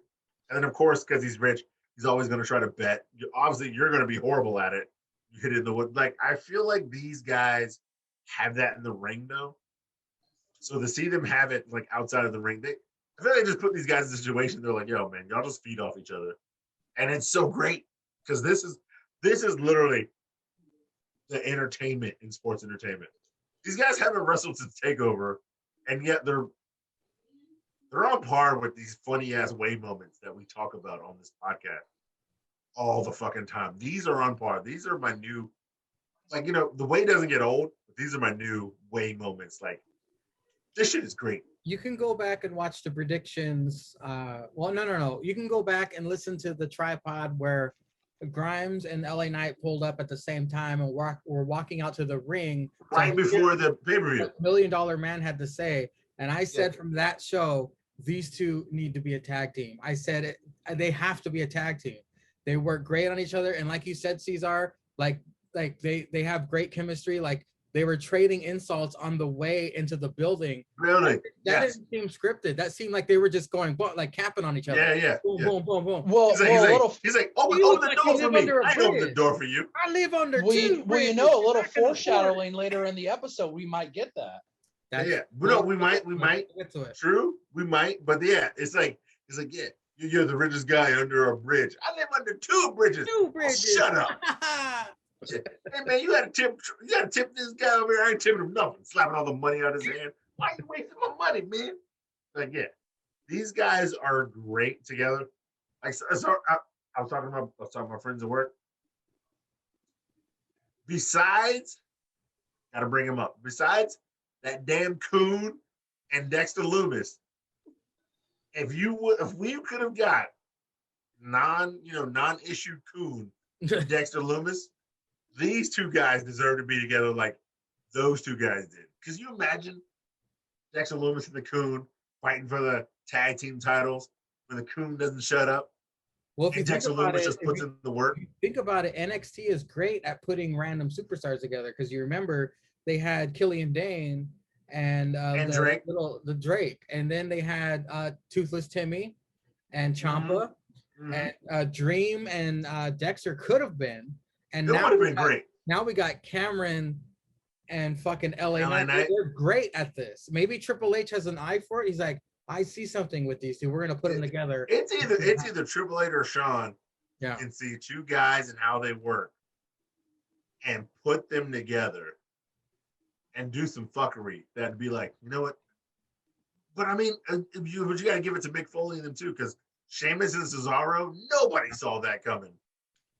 And then what they have, a best of 5, and then they end up being a tag team. You can't tell me the Bar, motherfucking Bar wasn't killing it. Wasn't killing. But then again, is that Sheamus just being a tag team specialist? Because Tyson Kidd and Sheamus was gold, Shinsuke and Sheamus was gold, the Bar was gold. I mean, but no, these two guys need to be together. Yeah. Post They need to, yeah. They the best part about it, I feel like you could get them trading off being the $1 million champion while being the tag team champions. And I don't think that's anything we would ever see. Like, because LA Knight could have win, like, if they're tag teams and they win like 4 tag team matches, LA Knight is like, how did you beat me 2 months ago for the $1 million champion? And I'm the one winning these tag team champions. Now we're getting tag team gold because of me. What you want to do about it? Well, fine. I'll challenge you at the next takeover. And then the next week on NXT, we'll fight for the tag team champions. With this takeover, I want the $1 million title back. Can you imagine? If you're talking about them being tag team champions too, what if we get like another Daniel Bryan Kane situation? I'm the tag team champion. Yeah, I'm the tag team champion. No, I'm the tag team champion. Well, I'm the $1 million champion and the tag team champion. Why? I challenge you next week. Like, think about how gold that would be, because they have it's with that, it's with Team Hell No, but it's the added advantage of being the $1 million champion. Yeah, that they can fight for until, like, obviously somebody they want to push up. He's like, well, fine, let me get in a 3-way, and that person beats both of them for it. So they're still the tag team champion, and that person leaves with the $1 million champion, and then Ted DiBiase just backs that person up. They're like, he's like, well, we got 2 more Grimes and Night segments to go to. So what were your thoughts on Hayes versus Briggs? Oh yeah, Thursday versus Tall Bracket. This is good. You know, these breakout tournament matches have been great. Mm-hmm. They've been great. Everybody's showing off their talent. These guys are hungry and they have something to prove. So they put on everything they got to do. And this match was no question. I thought this was one of his better matches, even though he's wrestled like Adam Cole. And like, it's been one of his better matches. You know, Thursday got the dub because, you know, we all think the big guy's going to get the win because the big guy got it last week. And then Thursday got the dub out here. And then, got that big fat dub. That big fat dub. That old cracker disrespecting Beth at the Rang. He's got to see Thursday next. He'll want to see the BBC slapping him in the face. But no, I thought this was a good match. I enjoyed it. This man is a miracle. Oi. He don't know about. Tell that crack get an ABB dub contract. See the miracle in person when he hits you with that. Cease and desist is in the mail, Wade. The cease and desist is in the mail. He can hit you with that miracle whip kick in the face. Yeah. You don't want to see these problems. You don't want to see them problems, man. Greer, tell him. The second Night and Grimes segment, Ceizar sees the $1 million man sticking his nose in their businesses again. Is he going to manage the tag team or what's going on there? All right. Yeah. With him, like, hyping up Grimes. Face Grimes, talking about he's a man of his word. I can get with that, and I like that. I can get with it. And be like, no, man, look, I said what I said. I'm a man of my word because, you know, Grimes is still, like, he's second rate but new money, so he's still, like, hardworking. And if that's what you're going to go with the face part of Grimes, I can get with that. And like I said, till they either have the match for the $1 million championship or let Grimes out of his butlership. But if they're going to be a tag team, yeah, they have to be managed by the $1 million man. But yeah, he's like, not be afraid of. I don't like face $1 million man. $1 million man's always been an asshole because he's a grandfather now, Ceizar. He's a grandfather. I don't give a shit. He's always been an asshole. He can still be that old man. Get off my lawn, guy. Get off my $1 million lawn. Yeah, old guys don't give a shit about anybody. They're old, so they really don't give a fuck. They talk shit about everybody, and then they can just like halfway blame it on dementia or some shit because they're old. That's what I like about old people. Like, I don't like this. Let it be a guy who. Why are you fishing in Rivers for a ball. You got to be a guy who stands up for your guts. Live for your moral. Shut the fuck up, Ted DiBiase. You used to kick balls out of people's hands for $1,000 and be like, ha ha ha ha. Everybody's got a price. You ain't getting no money. Eat a dick. Yeah, I need that, Ted DiBiase. Well, Stix, we're gonna get your thoughts on the Carmelo Hayes versus the other guy match before we lump in Knight and Grimes segments together. So what were your thoughts on the breakout tournament match this week? It was a good match. These matches are really good to allow younger talent, new talent, the opportunity to shine and let it be shine on TV, because you never know what you really have with somebody until you actually put them on on TV to the old cliche, the lights are shining bright. Yeah. And that's how you find out. That's how you can find out that this guy might, in practice matches, he might look okay, but when the lights are shining, this guy might be a fucking superstar. Mm-hmm. So I had a feeling Hayes was going to win, and I wasn't wrong. And I have a feeling he's probably going to win the tournament. You know, that's obviously to be seen later, but it was a good match for him. It was a good match for the other guy. It'll be interesting to see if we get more, if Briggs gets more time, or if it's just a one-off and see another 3 or 4 more months. What are your thoughts on the combined first and second Knight and Grimes segment? The first one where Cameron Grimes makes the wager to LA Knight first, and then the second with the addition of the $1 Million Man. First off, that freaking dude wearing cowboy boots with green socks. My God, a caddy wearing cowboy boots with that outfit.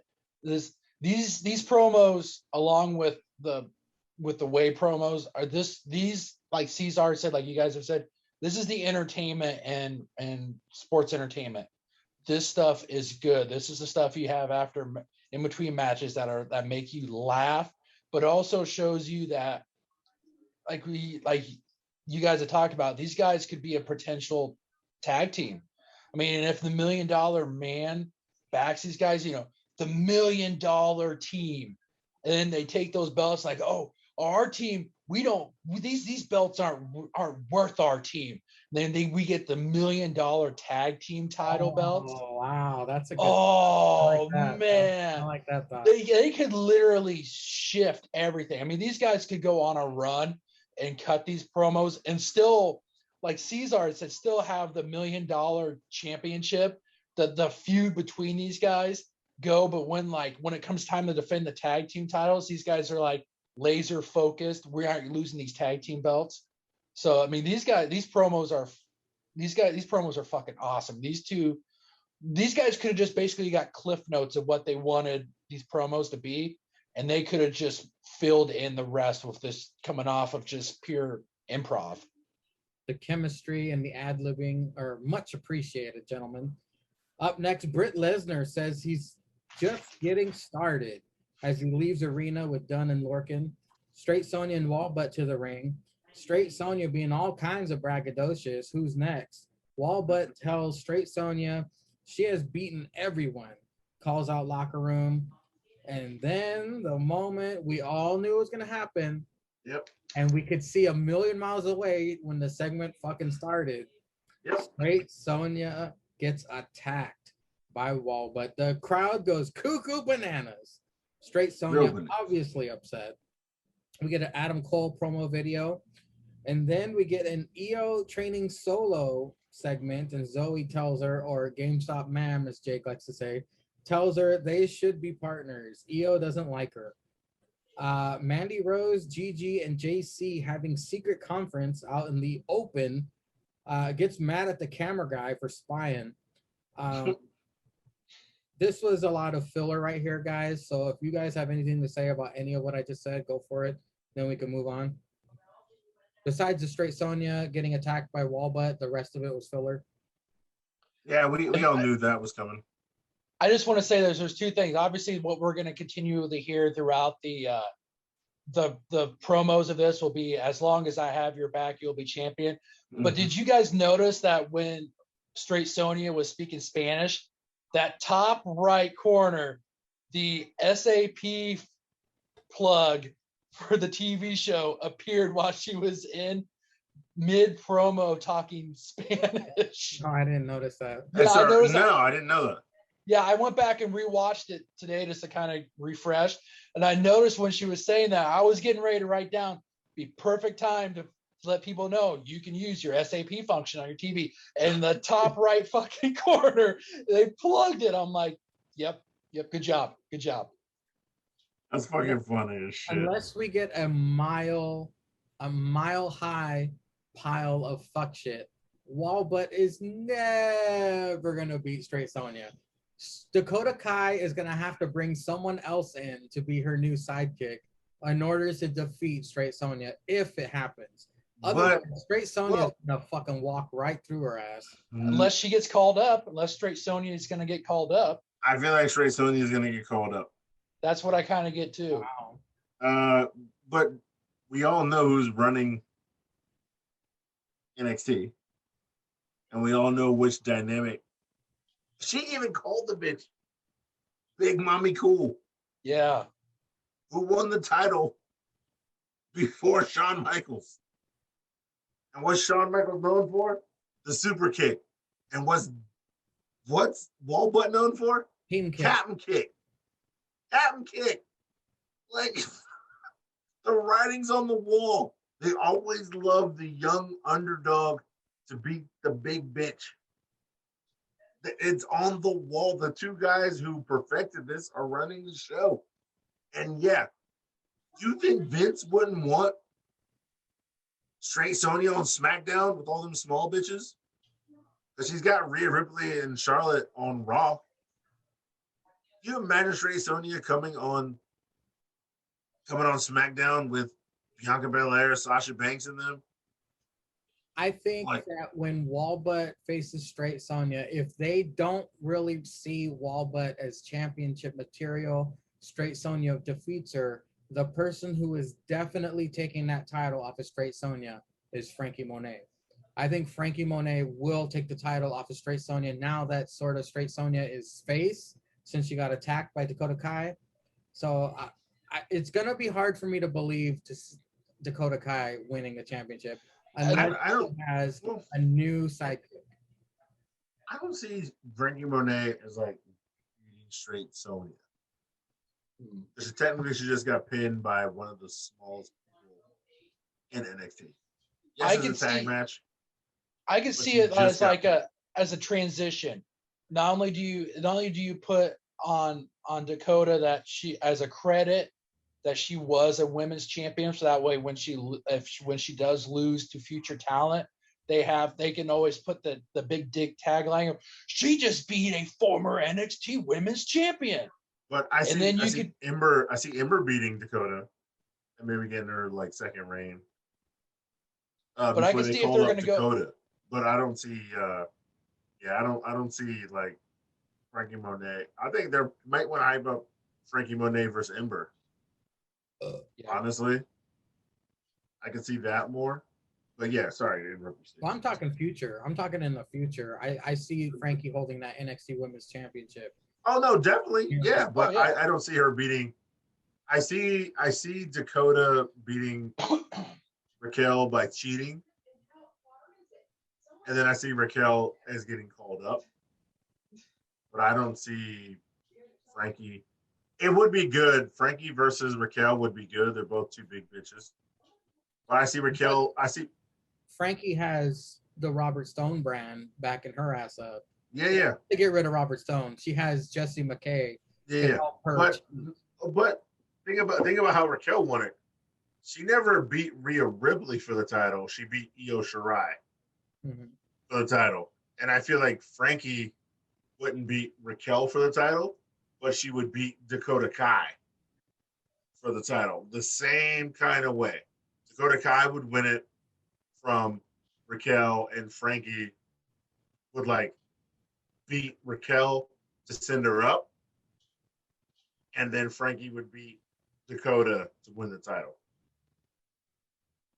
Well, I could see Dakota being like a transition champion. Yeah, definitely transition. Yeah. Up next, Stix, did you give us your thoughts on? Yeah, you did.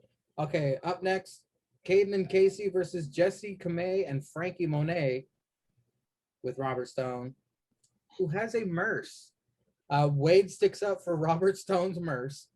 Polka Tall Ass facing Caden to start. Frankie and Jesse work well together. I think Caden and Casey are in trouble. This is, of course, I'm writing this during the match. Wade anticipating a possible Mandy appearance. Beth tells Wade he has no game. Robert Stone throws shoe at Frankie. What the fuck? That distraction gave Frankie her first L.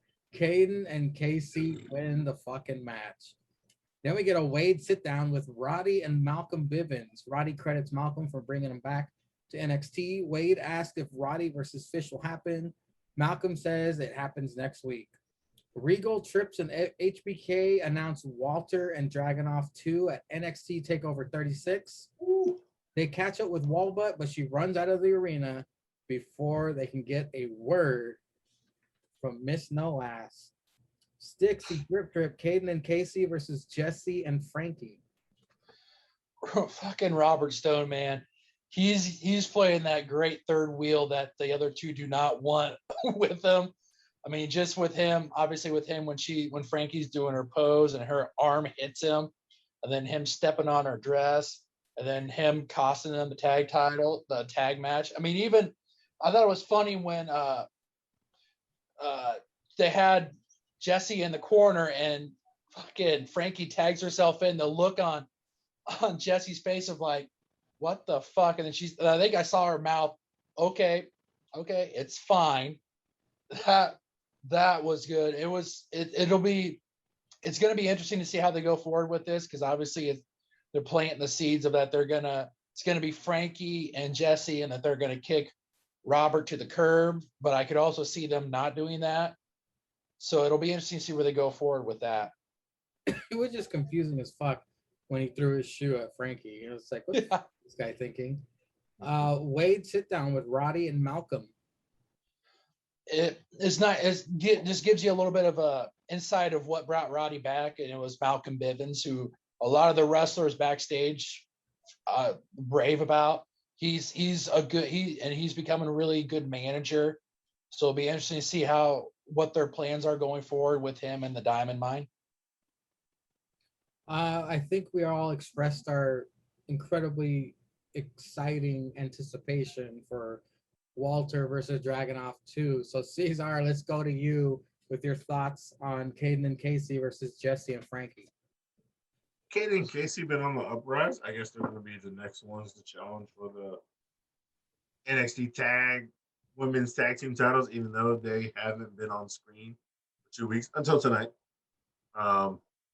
And yeah, Zoe is like trying to pressure EO to hang out with her to be a team, even though EO doesn't want to do that, even though EO doesn't deserve another belt because she just lost her belt, even though it probably should have still been the way to win those belts, because coming with the segment later with Candice and Indy not talking to each other, it still would have been funny if they were champions. Let's really be honest. Yeah, especially that you take Tegan to SmackDown. She literally showed up to interrupt her match for people to lose to her to go to SmackDown. She just fucking left right afterwards. Like seriously left and went to. We're not gonna talk about that. Ugh. But EO didn't. We'll get to that. Whatever. Yeah, EO really didn't need a belt. Robert Stone throwing a shoe at Frankie. Yeah, Robert Stone's fucking hilarious. Yeah, Wade, defending the Merce as he should. Robert Stone brand has class. Robert Stone has class. So yeah, it's not a Merce. That's just, it's a hip European thing. You don't expect you crackers to. He doesn't expect you crackers to understand. Y'all ain't European. He's up on facts.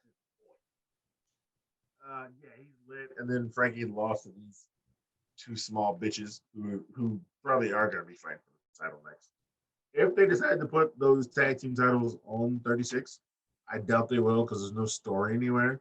The story is they're not a team, yet they won. So, yeah, it's not the story. What's next? Up next, we have a Wade sit down with Roddy and Malcolm Bivens. Oh, yeah. This is Roddy Strong's attempt at Steiner math. So Roddy math, which I found enjoyable, because wrestling is 90% physical and 10% mental, and my 10% mental is better than people's 100% mental. So there he goes with his Steiner math, trying to tell it to Roy. Let me get my calculator. What was that again? Yeah, get that shit out, because I don't know what people's 100% is. Because if people's normal percent is 10%, I don't know what their 100% is. But Roddy's over their 100%. I don't know. It's Roddy math. That's the new shit I'm trying to start. Hashtag Roddy math. Get it out in the streets. Boy. And then they had a thing, and they're trying to come for. They're trying to come for Kushida's title. Why are they trying to come for the main title? This is fucking Roderick Strong. Why are they not trying to come for the main title? Why are they coming for? You should get that Chinese cracker that doesn't do nothing, that fortune cookie, and you should get that other cracker Rust, fucking to fight for Kushida's title. Get them two assholes to fight for Kushida's title. I think it's because Roddy's small. Roddy This strong. This is goddamn the Messiah of the backbreaker. Roddy is strong. A worker. I mean, this guy was a former North American champion. Yeah. And now he's going for the cruiserweight championship. Worker isn't even the word. He's a fucking. That's even a disrespect to him, to tell you the truth. He's a beast. He should be going for the main title.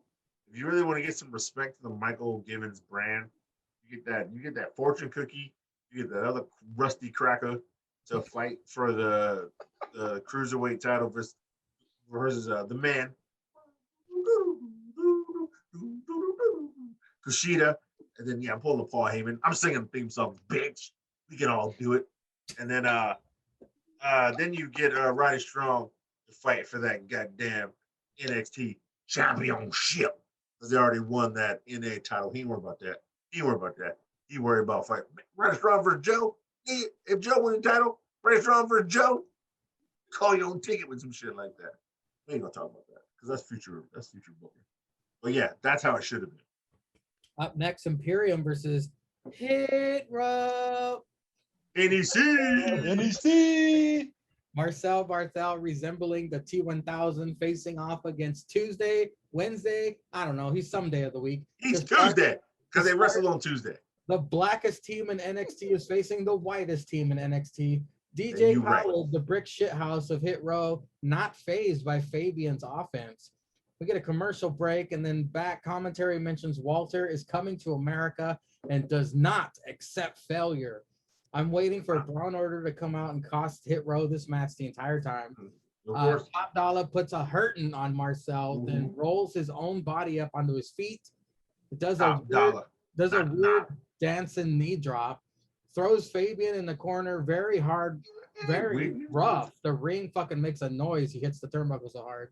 But of course, Brown Order costs Hit Row the match. They try to jump Top Dollar, but swerve for the save. Then we get the way backstage. Austin has ran away from home. Oh. Dexter has drawings sent to Indy showing him replacing Austin. Indy wants them to have a match. If Dexter beats Johnny, then they have to give Index a chance. Johnny says, fine. Indy says, she's going to talk to Regal. Johnny said, fine. Knock on his door. He likes that. He likes that. Don't take his pencils. The drawing. Don't put that on our fridge. Our fridge is too nice for that. The grizzled young vets, LA and Grimes on course. Grimes accepts bet to sink a hole and one double or nothing. I believe the pot is up to 10 grand now. For that bet. Yeah, it's 10 grand. Because LA Knight owes Grimes 10 grand apparently, even though he's never made it. LA knocks it in the water. Grimes hits his golden ball hole in one and nails LA in his balls and the head with the club. Is this the foreshadowing of Knight and Grimes tag team? We shall see. But Stixy Drip Drip Imperium versus Hit Row. What are your thoughts? Versus NEC. Yeah, NEC. Let's get that straight. Come on now. Good match. Obviously, Imperium got the win because Walter's coming over. NEC took the loss, but they took it in a way that still made them look strong and further their feud with the Brown Order. Really good match. I thought Top Dollar looks Dollar, make you holler. he Trash. looks good. He's really rounding into his own. I mean, he's looking like he's getting better and better. I think every week when I see him, and he's looking like the power man of that group. So all in all, it was a good match. Yes, as he should be, and it was a good match. The way segment, Austin, Indy, Candace. Man, the back and forth with these guys. I mean, literally, like you literally watching a family bicker back and forth.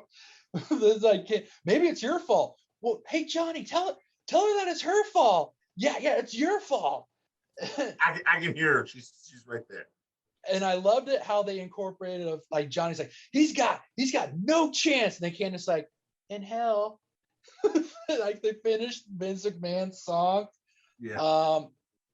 The match. This is going to be the perfect way that we get Index in the way, and that's going to be comedy, and it's going to be so good. The grizzled young vet. Soon to be recognized. And Grimes on the golf course. The grizzled young golfers out there on the course trying to earn some cash because they haven't been on TV for a while. This literally is the way we're going to hopefully get Grimes and Knight as a tag team and possibly as the $1 million tag champs. Stixadam, we're dangerously close to our literally count. We're up to 4 now. Ceizar, let's go. What do you think? Imperium versus the... You say it, bitch. Say it, bitch. Versus the... Say it. No, say it. No. Say You it. gotta say it. Versus Out loud. the Edge and Christian. What did you think? Yeah. Top Dollar, who's trash on the mic apparently, as everybody likes to yell after every one of his lines. Trash. No, he's great in the ring. He's a powerhouse. Beats bitches up as he should. Wednesday always needs the hot tag with his watered down crack ass. And I'm still calling him Wednesday. I don't care if they're on Tuesday. I'm calling him Wednesday. That's where he debuted. He debuted on Wednesday. His ass is that watered down because I don't know. Wait, do you do more shit on Tuesday or Wednesday? What? Maybe he should be Tuesday. Nobody does shit on Tuesday. Maybe he should be Tuesday. Okay, this is our 5th literally Sticks. You can't use it anymore. I literally wrote Tuesday and crossed. Damn it. I wrote Wednesday. I crossed it out and put Tuesday. All right, fine. This motherfucker's Tuesday, and that other cracker on the breakout tournament, he's Wednesday. Because he's a watered down Tuesday. All right, so yeah, Tuesday and Top Dollar trash in the ring, getting that work from Imperium. This is a great tag team match, and of course, first the Cocaine Cowboys had to come out there, slang cocaina all over the match, beat up old Cracker Swerve. Which I don't know why that's affecting me in the ring because I'm just trying to whoop ass in the ring. I don't know why my Swerve getting beat up because I ain't care about. Why would I care about Swerve? He got the title. He get extra check. I'm not getting extra check. Swerve champ, he get extra check unless he's sharing it with me. Then I'll come outside and beat his ass. Are we gonna get that? Are we gonna get that chick? Is she gonna wrestle anytime, or is she just out there as like? No, apparently Speaking of she's her, signed to a Ceizar, what's her name? BFAB. Okay. The first time she was introduced, her name was Be Fine. She was called Be Fine. They just fucking. Yes, she was. I was like, what the fuck, man? Now I gotta go back in my notes, motherfucker. Yeah. Okay, that's Tuesday. Now she's B-Fab. I swear she's B-Fab, not B-Fine. The first time they announced her, they said Be Fine. I know it. Well, I think they said it during this match. But no, I swear she was named B-Fine, and they've called her B-Fab ever since. What do you like better? I think B-Fab is better than B-Fine. Okay. Oh wait, do you like B-Fine better? No, I don't care. I just wanted to make sure I wasn't going crazy. I know they Look, called her Be Fine at first. I'll call her that bitch in the NECs. I don't care. Like that could be her name, that bitch. Like because everybody else knows Jade Cargill is that bitch. The Britt Baker is the baddest bitch on the block, and Anna Hey, Jay hey, likes hey. to yell, "Little bitch." Oh, okay. After we're done with this, we'll get to the missed Britt Baker promo. Yeah. But anyway, yeah, I thought this was a great match. Yeah, everybody showed out. They got their shit in. And yeah, Top Dollar Trash got his shit in, got his powerhouse shit in. And then yeah, Cocaine Cowboys came out, beat up Swerve, gave the blockage for Imperium to get a win. They've been needing some dubs because you know they can't let down Walter because he's coming over. And yeah, I thought it was a fine tag match. And the final segment on the golf course, the grizzled young vets joined the gentlemen. Mhm. Is this the foreshadowing of Knight and Grimes versus the GYV? Perhaps? GYV. Yeah, no, this was great because yeah, LA Knight's been taking all day because he's arguing with the Grimes. So I kind of heard what you guys were talking about, and I kind of heard it now. I don't know if I like $1 million championships unless they win the tag team championships and then they are managed by the $1 million man and he changes them I thought that's what into six million meant. Yeah, that's the only way I think that should happen. No. Is if that. Okay. So I didn't hear the first part. I just heard like $1 million championship. So I didn't know whether it was like the $1 million champion. It's like a title that you have, but like there's also the tag team championships and the $1 million championships. But if he somehow gets these guys to work together, then they beat MSK for the tag team championships or whoever the champ is. And then $1 million man says like, nah, we don't want them NXT championships because they trash. Y'all are the $1 million champion. And then gives them like both belts and like newer belts that look different than the $1 million championship. Then yes, I'm with, or just the NXT championships just diamond out. Like I'll fuck with that all day so that they can still have the tag team championships and then obviously fighting for the $1 million championship. Yeah, I'll fuck with that all day. But You know yeah, what I could see happening is them keeping the plate of the NXT Tag Championship and then making the $ strapped. the $sign straps all around. But yeah, that would be dope because you know what? They would probably sell those on the shop. Oh, you They know, would sell that shit. Oh, Yeah, yeah. of course. For sure. Because they're gonna sell the $1 million championship. Well, gentlemen, we've reached the main event of the night. It's Oathquake versus Adam Cole. Baby. Cole attacks the leg of Reed. Reed has the power advantage, and he fucking throws and squashes Cole. Commercial picture-in-picture. Cole continues attack on Reed's left leg. At this point, I'm wondering, why is this the main event? Is fuck shit imminent? Kyle interference? Of course.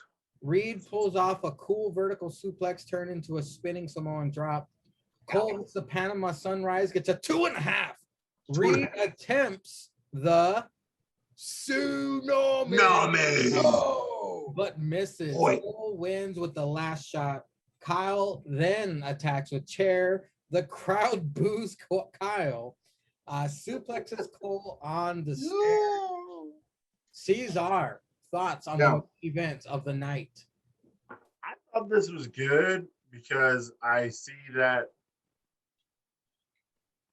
Yeah, they had the thick boy win the NA championship, and then I guess like Cross probably got his call up, and they were like, "Man, fuck this, yo, Earthquake could be in main event fighting bigger guys, but like he's got to take some L's. Like he could fight top guys like Adam Cole or Kyle O'Reilly, who they want to be also like with Earthquake's level, or thick boy's level." I liked it. I like that he didn't go back to like fight mid card guys. He didn't try to go back and get a rematch against Swerve, or he beat Elgato twice. He stepped it up. So yeah. I mean, it was a short run. I feel bad for him that way because he should have been champion longer. But if he's gonna fight main event guys and go for the main title, especially like he can be like, yeah, Joe, you're throwing everybody around and putting him to sleep.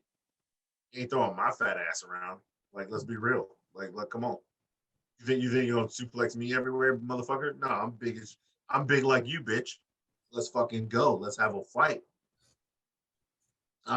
So I like old thick boy in this status as main event, top guy. I'm not mad at it. If he did win the title, I wouldn't be mad at it either, because it's a guy you could put the title around for a while you build up guys. This is he is literally on the path I thought Damian Priest was going to be on. So before he got called up, yeah, Damian Priest is like, I'll give it to you. He's older, so I know why they probably pulled him up first. He's older. I didn't know he was 37. He didn't look fucking like 37. No, I wouldn't have thought that either. I didn't think he was 37. I thought I would have thought at least early 30s. I thought he was like 32, 33. Yeah. I thought he had time. But yeah, he's 37, and Priest is great, and it looks like some him versus Sheamus shit would be like some give him a title on the main roster. I'm not mad at it. No, he needs to at least have a mid card and at least a decent mid card run on the main roster. Mid card run. Well, Bad Bunny's gone. But if Bad Bunny was still around, it'd be great for him and Bad Bunny to win a tag titles. That's where they start, guys. Yeah. We're really going to be like the champ. Give him a tag run special and then a mid card special when they break up.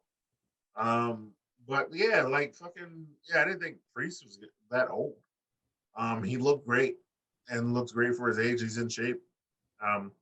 So that's what I think about Thick Boy, because he's younger. Thick Boy could be an NXT superstar and kill it down there before he joins the main roster. Before I don't know. It depends on who's writing and who's great on Raw or SmackDown before they ruin him.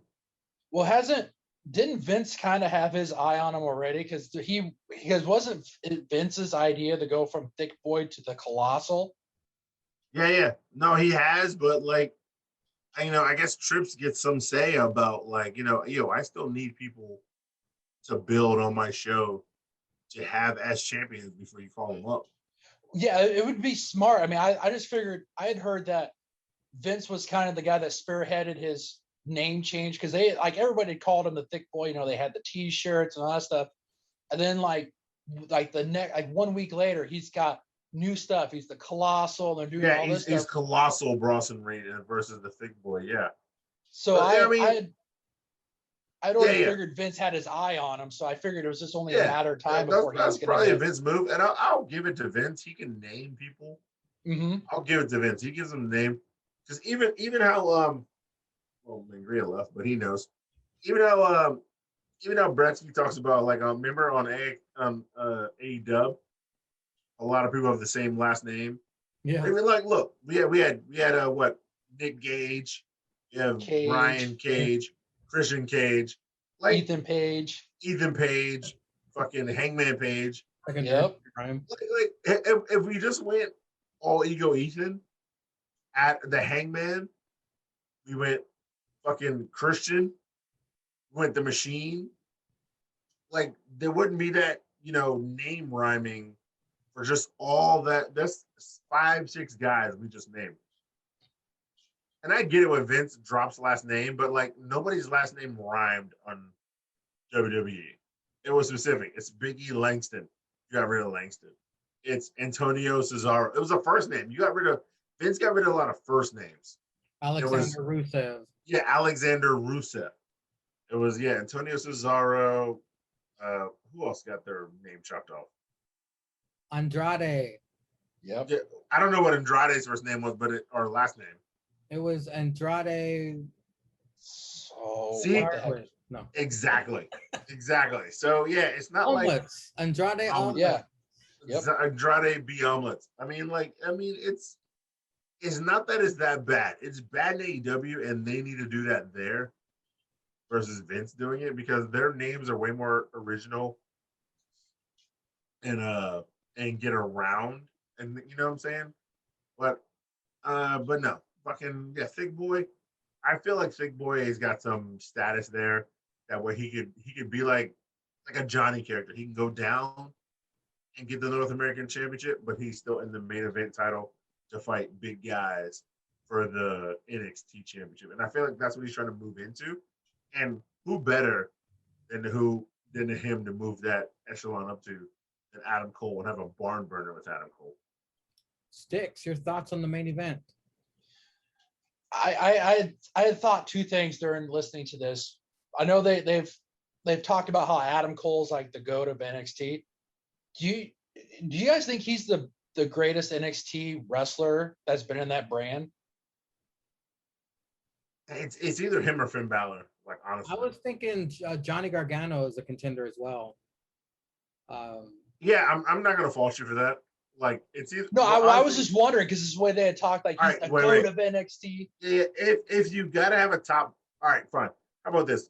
NBA players do this often. NBA guys who argue Yeah. on Instagram or TikTok. If you're at a top five NXT greatest wrestlers Okay, let me of go all first. time, Let me go first. all time. Top Okay. five. Sticks. Well, all right, fine, man. Greg, you host the show. Count me off. Top five right now.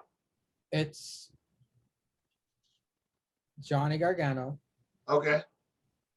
Adam Cole, Okay. Ciampa Mad, Okay.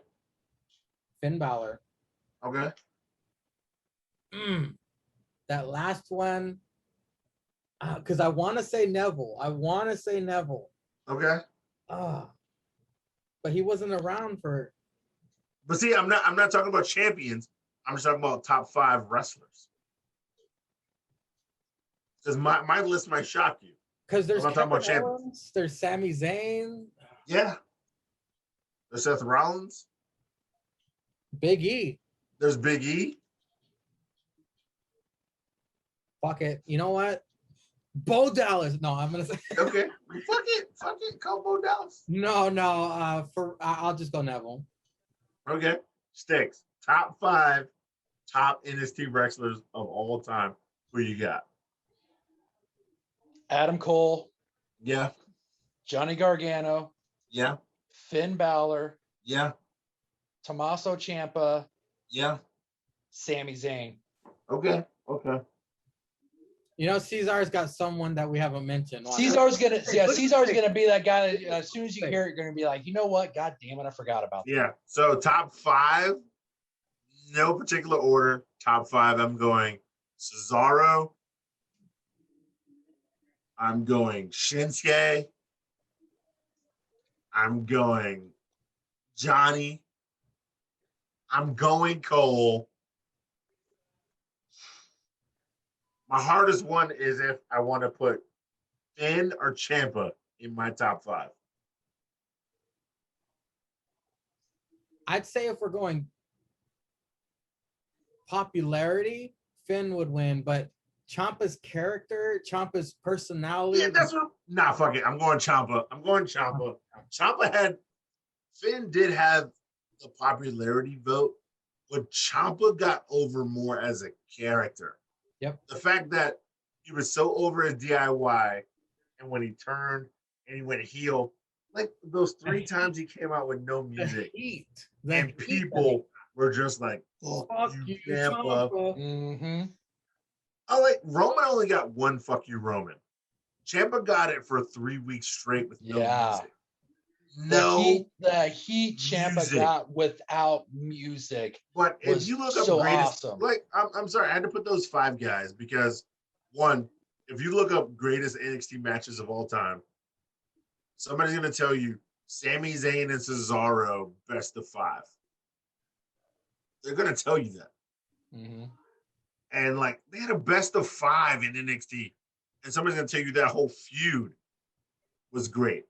Did Cesaro win the NXT championship? No. Sami Zayn's the shortest lived NXT champion. Then they're gonna tell you Neville, because Neville was probably before Finn Balor one of the greatest NXT champions of all time. And yeah, he deserved it when he was killing it. He deserved it, and he got beat by who? Sami Zayn. Like, let's be honest. Adam Cole Bay was Adam Cole Bay. That cracker showed up. He showed out. I mean, how many War Games matches?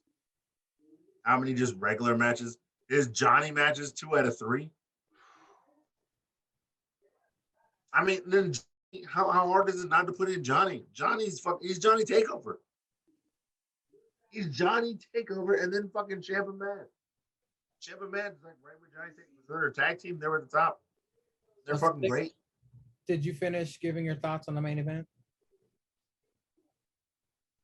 Oh, I just asked that, and then I also there was also another thing that is because I just think of this stuff. I'm a huge Cole, and I'm also a huge AJ Styles fan. Mhm. I thought my mind just wandered.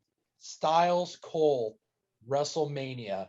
My God, that match I think Cole, because Cole's on just about on that level of Styles. Like he could literally wrestle a beaten up broom standing in a corner and have there doesn't even need to be a title on the line. They can wrestle and have a great match. Yeah. So Ceizar sent me a message Wednesday. He says, so I've not watched NXT, but have seen Instagram. Do you think they're going to recycle guys from Raw and SmackDown to maybe try to get more eyes on the product? And then what Stix just said, he got my gears turning. Yeah. AJ's done it all. He's done it all. SmackDown and Raw. Imagine Cole versus Styles on a fucking takeover instead. That so Stix, that takeover better be on a Sunday. That better be on a Sunday takeover. So Stix, I wrote this because like we saw Finn come back. Finn won the title. We're all excited. Finn was an asshole. He was beating the brakes off people. He was the champ. He did work. And then Cross beat him twice. And now we kind of got Joe coming back.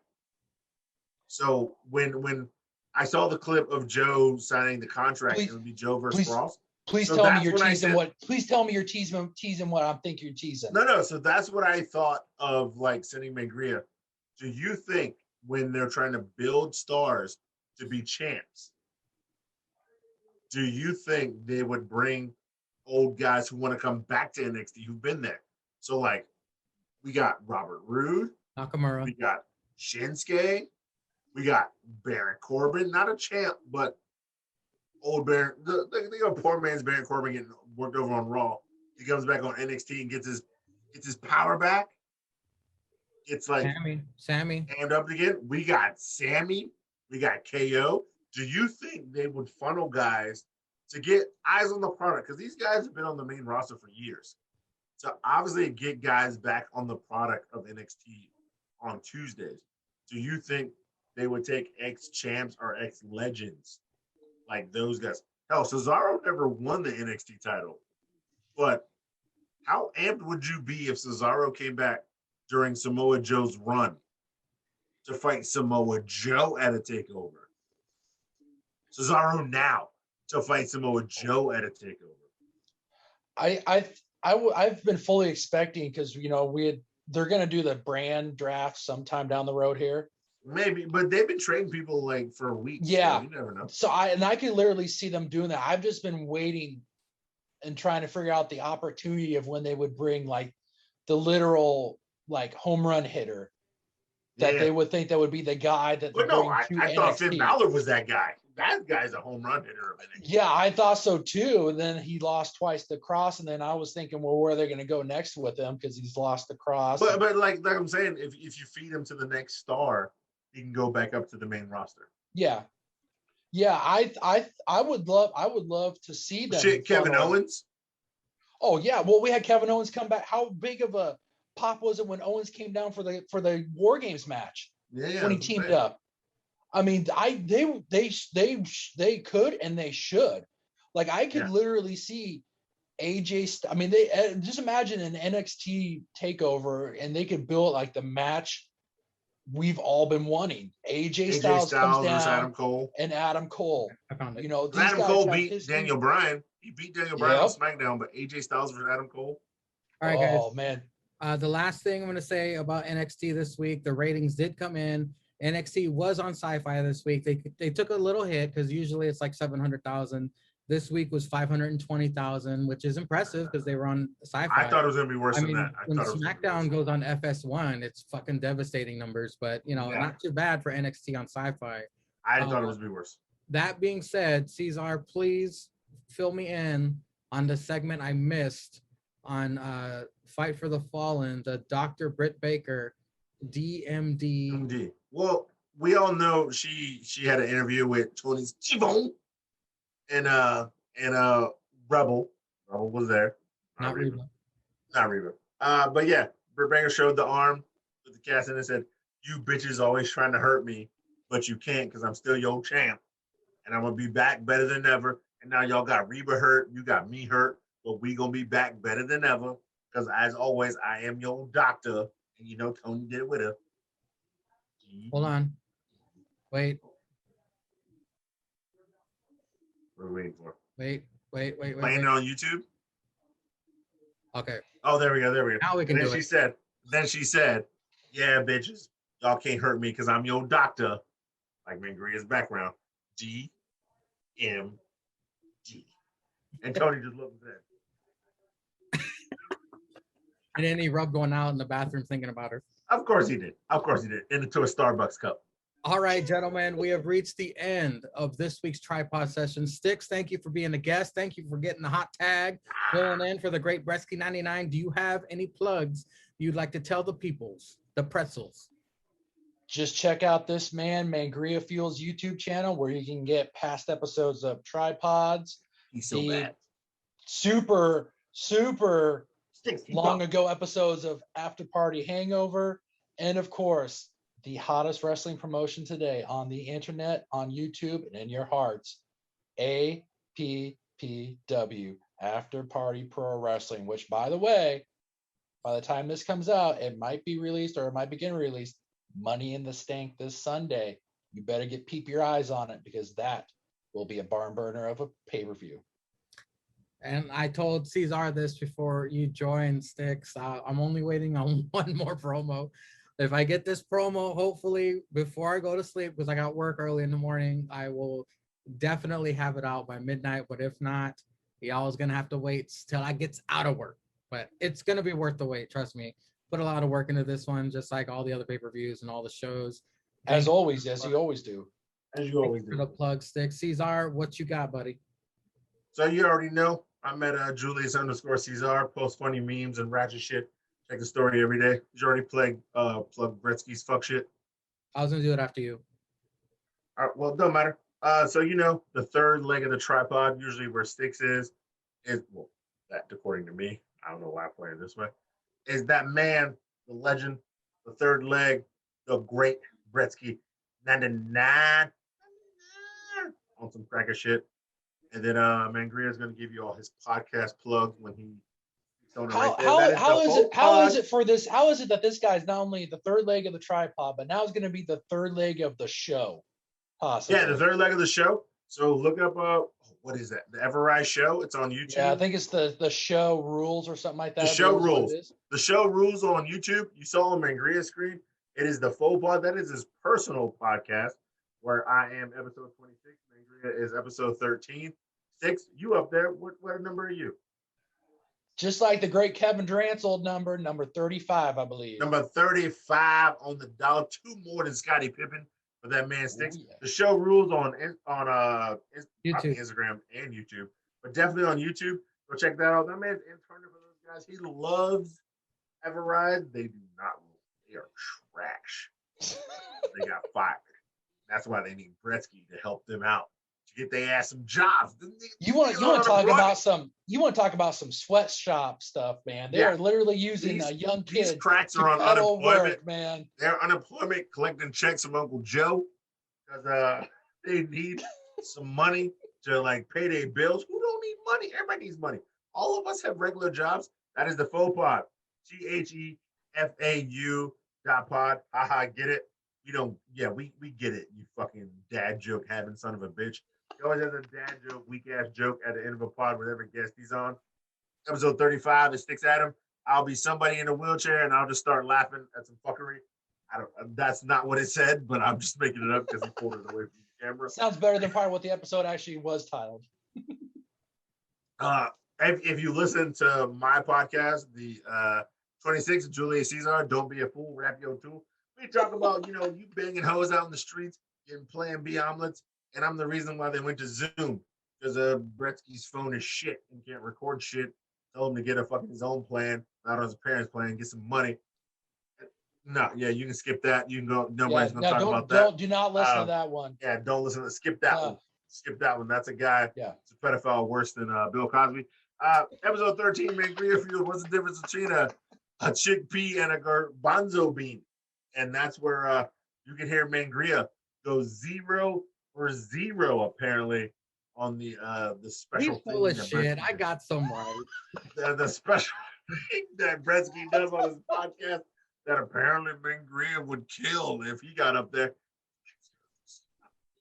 And then that's with Still Real to Us, which this podcast is based off of. Sheriff, we are all now dying inside from your awful dad radiation. So go follow Still Real to Us too. If you follow Mangria, you possibly follow Still Real to Us. But if you don't, Last but not least, go follow Still Real to Us on Instagram. And it's Still Real pregame, man. Andy with the eye with Stix. The longest hair I have is on my nips. My nipples. Yeah, posting out the nips. Shout out to Andy, man. He over there, in the lowest military, shooting crackers, getting oil. I don't know what he does, man. Shout out we Andy. all know family like Dom Toretto and Fast and the Furious. We've all been up there. We talk about wrestling. We talk about fuck shit. We talk about real life. And that is the other third leg of the tripod. My man's interning. He's got an internship at a fucking real job. He's got an internship. These crackers on YouTube. He shows up here when he can. If not, we tag in a person of the army. Glad Stix can hang out this time and we can do work. Go follow the great Brettzky 99. The man may be young, but he will be great in this world of wrestling. So go follow him on all his shit. Support that man as much as you can, because he will and definitely is going to be great in this world we call wrestling. And then you already followed this page. You already listened to this fuck shit. So you already know that money in the stank. Put a brother quarter in your bank is coming out. Hopefully, maybe later tonight at midnight. If not tomorrow. still waiting. Look, there's shit that's got to be done, baby. You can't just put together A-star shit and expect it to pop off when you want, bitch. You got to wait for the goodness. You know what I'm saying? You got to take that girl out for 3 nights before you pipe it right. You know what I'm y'all know. You know. You got to put that work in, son. Y'all know what I'm talking about. Y'all know what I'm talking about. But anyway, this is Mangria's podcast. If he going to end it, I'm just shouting out Brettzky, and you know what it is. Thank you, ladies and gentlemen, for listening. And Donna. Follow. Salute. And Donna. Follow at Stixadam. Follow at Julius Ceizar. Julius_Ceizar. Follow at the great Brettzky 99, who's currently getting his dreidel polished somewhere on vacation. And Somewhere. follow By me. himself. By his left hand. And I some have baby a oil. private account on Instagram, Facebook, everything, so I probably won't accept you. Just watch my shit on YouTube. Until then, ladies and gentlemen, get ready for some money in the stank. Mm-hmm. And as always, all hail our Lord Jesus Christ. And fuck Cynic, whatever Fuck his new Cynic. name is in the Yes. Budget Club. Sarah Doucheness. Oh, Brettzky There it too. is.